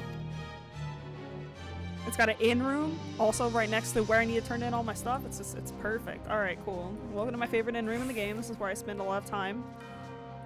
My favorite area in the game is Crystarium, but this is my favorite in room. I think the in room, the Crystarium is a little too big for my liking, but I like this in room. I spend a lot of time G-posing in here. I like the Crystarium in room. I've spent a lot of time there staring at a bird. True. I like the big open window here on the background here, so like I can change the pause the time of day and just take G poses in the dusk or whatever. But anyway, all right, cool. Yeah. So, all right, I'm gonna preface this with, before I open all these glamour plates, yes. All right, cool. I actually don't even know why I still have this plate. I haven't worn this outfit since I cleared DSR like a year ago. But I made this outfit so I could wear these new lists because they were my big goal for wanting to complete the Dragon Song Surprise, is I wanted these new lists. I want that desperately. Yeah, I would wear this IRL. They're crunchy, and also this outfit's really cool. I love the Skalik set. You're gonna find a theme that I really like the Skalik set, alright? Like, I have a lot of outfits that are just reworked pieces of the Skalik set, guys. I was working on this and never finished it. Don't look at that one. This is one of my favorite Reaper sets. This is the Kenna Scythe. This is the scythe you get to bring out of Palace of the Dead. This takes 90 Aether Grip. It takes 9 Aether Grips. Okay. So you need 90 Aether Grip to get this. That's a nice one. I like that one. It is very nice. I like it. I'm a I big would fan. love to get stabbed with that. It's That very is- cool. yeah. Who said that? It's very, very cool. Actually, I could do this. I could also do this. If I go to melee, Reaper. I'm wearing the outfit! Like, it just looks so cool. Like, Oh, yeah. No, I like that one. he sticks in the ground. Like, oh, come on. Reaper is like the most anime of characters in Dog, this. that is extremely cool. Like, I'm about Yeah. to start testing how cool that looks. My God, Honestly, so Reaper cool. Reaper definitely a good one to get if you're looking for one of those cool classes. It is cool. Oh, we skipped over my Lightbringer, Reaper. This is the Fey Sickle from Don Meg, I believe that's where you get it from. Ooh. Dyed all white, obviously. This is the non-dyeable P4N top. I have the dyeable Savage version. I just never augmented this plate because I made this plate when I was going through Asphodelos, so I just never finished it. This is the light version, so I have the two different versions of my Reaper Glam, because Reaper's like the only melee I play. So I think this outfit's, it's pretty cool. Yeah, I I'm a like big that fan. one. That one's nice. Sometimes he wears like the head bandage of where is it in here? Oh yeah, this head bandage. Sometimes he'll wear it with this outfit, depending on. I'll usually glamour it over because I don't always want to wear it, but it's pretty cool. That actually looks really cool. That's like very, very near without being active near glam. Yeah, because I love so that. cool. Like that one, I can feel the near in that. I really like that one. Because the actual 2B goggles has the patch on the side, and it doesn't always look good with every like. Yeah, no, I'm very particular about the 2B goggles, so I actually really like that bandage much better for that. This is like my default healer glam. Like this is a like. I want to look like the dad who was building something out in his shed when he got the call to save the world kind of look. You do, honestly, like, you got some very big dad vibes with that one. That is very much like I was mowing the lawn and they told me I have to go save the world. Yeah, He's just tinkering his little shed, trying to fix his lawnmower. Yeah. So this is like my when I feel like I'm just meeting my RP friends and I don't know what our theme for the day is, I'll normally like wear this outfit. This is my crafter glam. Normally I wear the hat off. Normally I don't wear the hat at all. This is my normal crafter glam. Like if I swap to any of my crafters, Boy, governor! they're all wearing it and the sunglasses. He looks like an old-timey goon. Yeah, that's kind of the theme I was going for. Okay, good. It's pretty good. I like this outfit. It's very good. He works in a speakeasy. He kind of does. He kind of does. Oh my god, no, I'm actually wearing the sunglasses. Actually, you know what? I think that's funnier that I wear the sunglasses now. That's amazing. This is normal caster glam, skull set, yada yada, rinse, wash, repeat. I bought this outfit on a whim because it was on sale. I barely wear it. I don't know why I bought it. This is my current caster glam for Dawn Trail because this is the Dawn Trail mask and jacket. I have this both in caster and healer. I just like the bright, vibrant colors on it. I think it's really cool. Despite being colorblind, I think it's still a very cool looking jacket. Even if I can't hold it, is. I can't enjoy it the same way other people do. Look at this neon. Like, I'm enjoying it respectfully for you. It's literally one where like it's got such a nice color palette. They've been doing kind of some nice stuff with some of the brighter colors recently. Yeah, that I need that set. I need it. I don't have access to it yet. You'll but get I there. Need it. You'll get there eventually. I know. So how much like streetwear is in this game? Or is it like 90% like fantasy? I would say a lot more. 85% fantasy and 15% streetwear, because this outfit is one of the streetwear outfits. This is one of the paid ones. There is a one you can get in the game that's like, it's technically free. It just, you just spend gil if you want to buy it with the market board, or you play the Kupo scratch tickets inside of the firmament to get it. The casual attire coffer. This is the streetwear. I have gifted like 20 of the casual attire coffers. I've won a lot of them from the firmament. This is another caster glam, but this is thighs version. This is what if Catboy thighs were on display, because I'm wearing the 2B leggings instead of pants. I'm here for this. Oh my goodness! This is my Black Mage glam. If I met your Catboy, I would probably hit on him. In that outfit, I'd be like, hey there, boy. I would not, but I would be like, I love your outfit, comrade. Yeah, honestly, this is I'm more like, I love when we get the masked characters with the 2B tights, because it just looks good. It does look like good. It just looks good. It does in fact look wintertime, really good. winter outfit. I like that. This is my botanist glam. This is specifically only for my botanist. Yes, this is my botanist glam. This is botany gear. This is the gathering jacket and pants and shoes. Really? Yes, these are the Ofatoro skin, the RK and velvet, and pants and jacket. Nice. I do like these. This is my botanist glam. What does a botanist do? Gathers veggies. Okay, I can do that. Yeah. That's my speed. This is my old dancer glam before I won any dancer chakrams from, well, not won, but traded in dancer chakrams from Ultimates. I had a friend make the Rebellix weapons, and I put on this outfit. I love it. I like those. Oh, I really like those. I love the shoes. I love the belt thing This is, situation. I dubbed this outfit, what if Lulu wore red and was a man, but with straps instead of belts? And that's what this outfit is. Yeah. No, yeah, you hit that right on the head. That is exactly what that outfit is. All right, we've got a little over 3 minutes.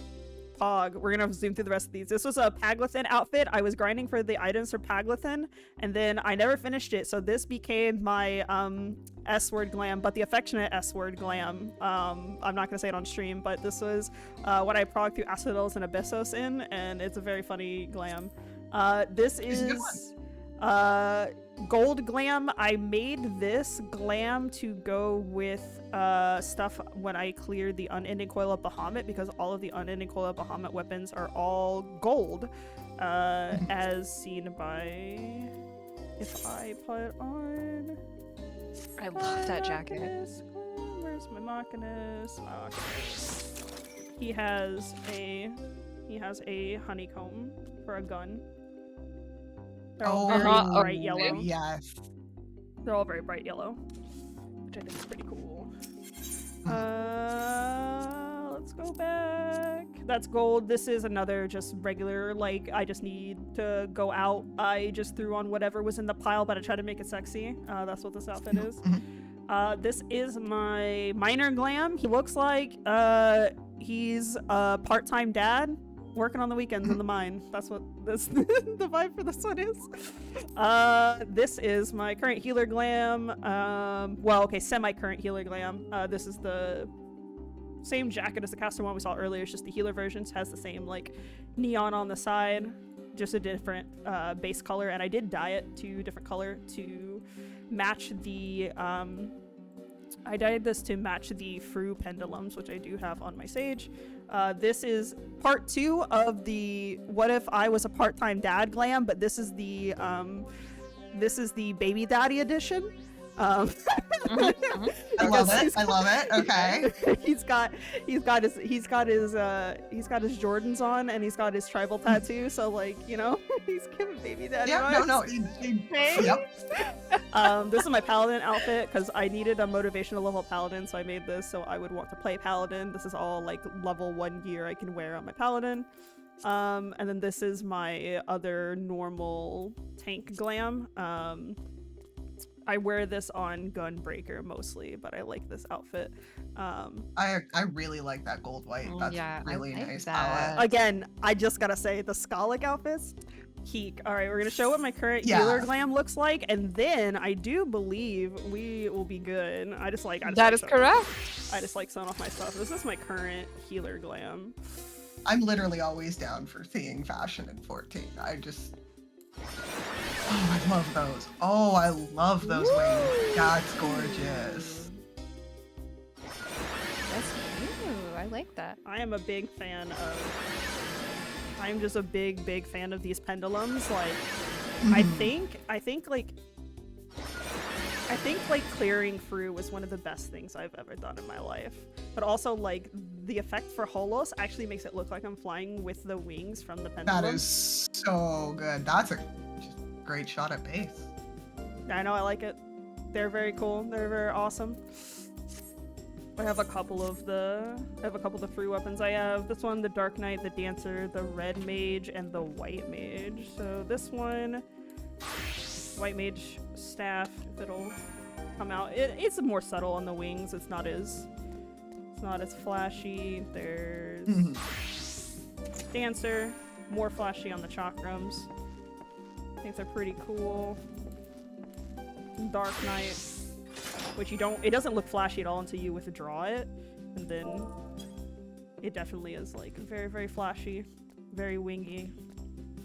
Anyway, if we haven't had time, we can hit it already. I don't know if we know. I'm not even looking at the stream. Normally I'm watching the stream in the background while I'm doing stuff, just like I can watch, but like I actually don't have it up for once. I just have the chat up. Alright, it's time! Yay! Yay! Don't ask me where you can find me. You don't need to find me anywhere, but if you did like what you watched today, you can do Palace of the Dead on your own on the free trial. freetrial.funfantasy.com, I think is what the link is. Otherwise, you can just Google it. You can get it. You can try it. I believe Palace of the Dead is available from level 30-ish. I believe is the quest to unlock it. It's like 25 or 30 or something. You can get it really early on to use at the level. Also, if you're not already following this channel, you should. We do these twice a week on Sundays and Thursdays. at various times. Mostly starts at was it 2 p.m. Eastern on Sunday and 7 p.m. Eastern on Thursday. I don't actually know the Eastern time conversion, so I'm just taking a shot here. So 2 p.m. Eastern on Sunday and 9 p.m. 9 Eastern on Thursdays. Yeah, I was close, something like that. I'm bad at time conversions, so I remember things like that. But also join our private community if you are interested. If you are a arcader that fits the description of the Lady Arcaders, you should come join us. We're a lot of fun. We do a lot of stuff like this, where we just have random showcases of doing fun stuff, whatever you love. It doesn't have to be a speedrun. It doesn't have to be anything serious. I've done puzzles on this stream, actually. So, like, I have not. Shut up, Sava. Sorry, that's my best friend in the chat right now. Obviously at the end, he always comes in at the end. Classic Sava moment. But no, I've not finished tanking Fru. I have tanked Fru. I just haven't finished tanking Fru. So, are you trying to say you want to go back into Fru, Sava? Anyway, we do fun stuff on these streams. So, like, if you have any ideas that you want us to submit to us or at track mode, please submit them. I've done puzzles on stream. I've been threatened to continue to follow through on my baking stream. I played a cooking game on stream. I played Cook Serve Delicious too. I've done Final Fantasy several times. We do a lot of fun stuff here. Anything from either of you? Where can we find you, Oofy? You can find me at ClockworkOphelia on Twitch. I do a lot of varied content, so a lot of FF14. We're actually going to be doing a hide and seek on Friday, so if you'd like to steal my gil, come find me on Friday. We're going to be playing hide and seek. But I've also been recently obsessed with Yakuza, and we're not going to talk about Yakuza. But as Varen was saying, please follow Lady Arcaders. Like, if you are interested, if you are wanting to, please submit some showcases. We want to show off your stuff. It's a fantastic time here. We want to see you. Yeah, it's a lot of fun. It's a very fun community. Also, reminder, if you're a part of our private community already, submit questions of the day, please. We need more. We're running out. We're hitting the bottom of the barrel. We literally have one. We have one, and I don't want to have to make up more of them again, please. So, like, even if you're not a part of a private community, but you're interested in submitting questions, you can literally just send them to me on Discord. I'm literally at dragoR1n on Discord. Just send them to me, and I will put them in the thing for you. Smile, please. You won't get to enjoy them, but know that others, people will enjoy others them. will. Because when it posts, People will enjoy them. yeah, when it posts, I'll reach out and be like, oh my god, people loved your questions. Smile. I won't send any screenshots, but I will tell you that people loved your questions. So.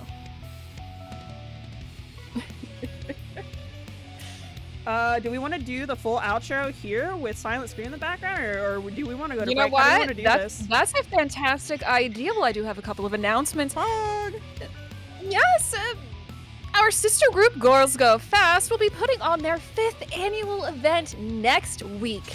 We've got a lot of community members participating both on screen and behind the scenes, but more importantly, Girls Go Fast 2025 is raising money to benefit I Support the Girls.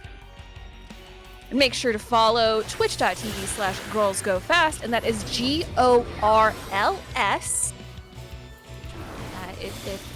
Momo, if you would please type that in chat for us. Give them a follow and tune in beginning Friday, May 23rd. And next time on Attract Mode, FreePup and Mia Schemes will be working together on the Banjo-Tooie randomizer, swapping information and items back and forth in this dance of mayhem. Tune in Thursday, May 22nd at 9 p.m. Eastern for this showcase that they have titled 2 Players, 1 Banjo. And again, please submit questions of the day. Stick around. We will be going on a short break, and after that, we will be heading out for a raid. So remember, please stick around.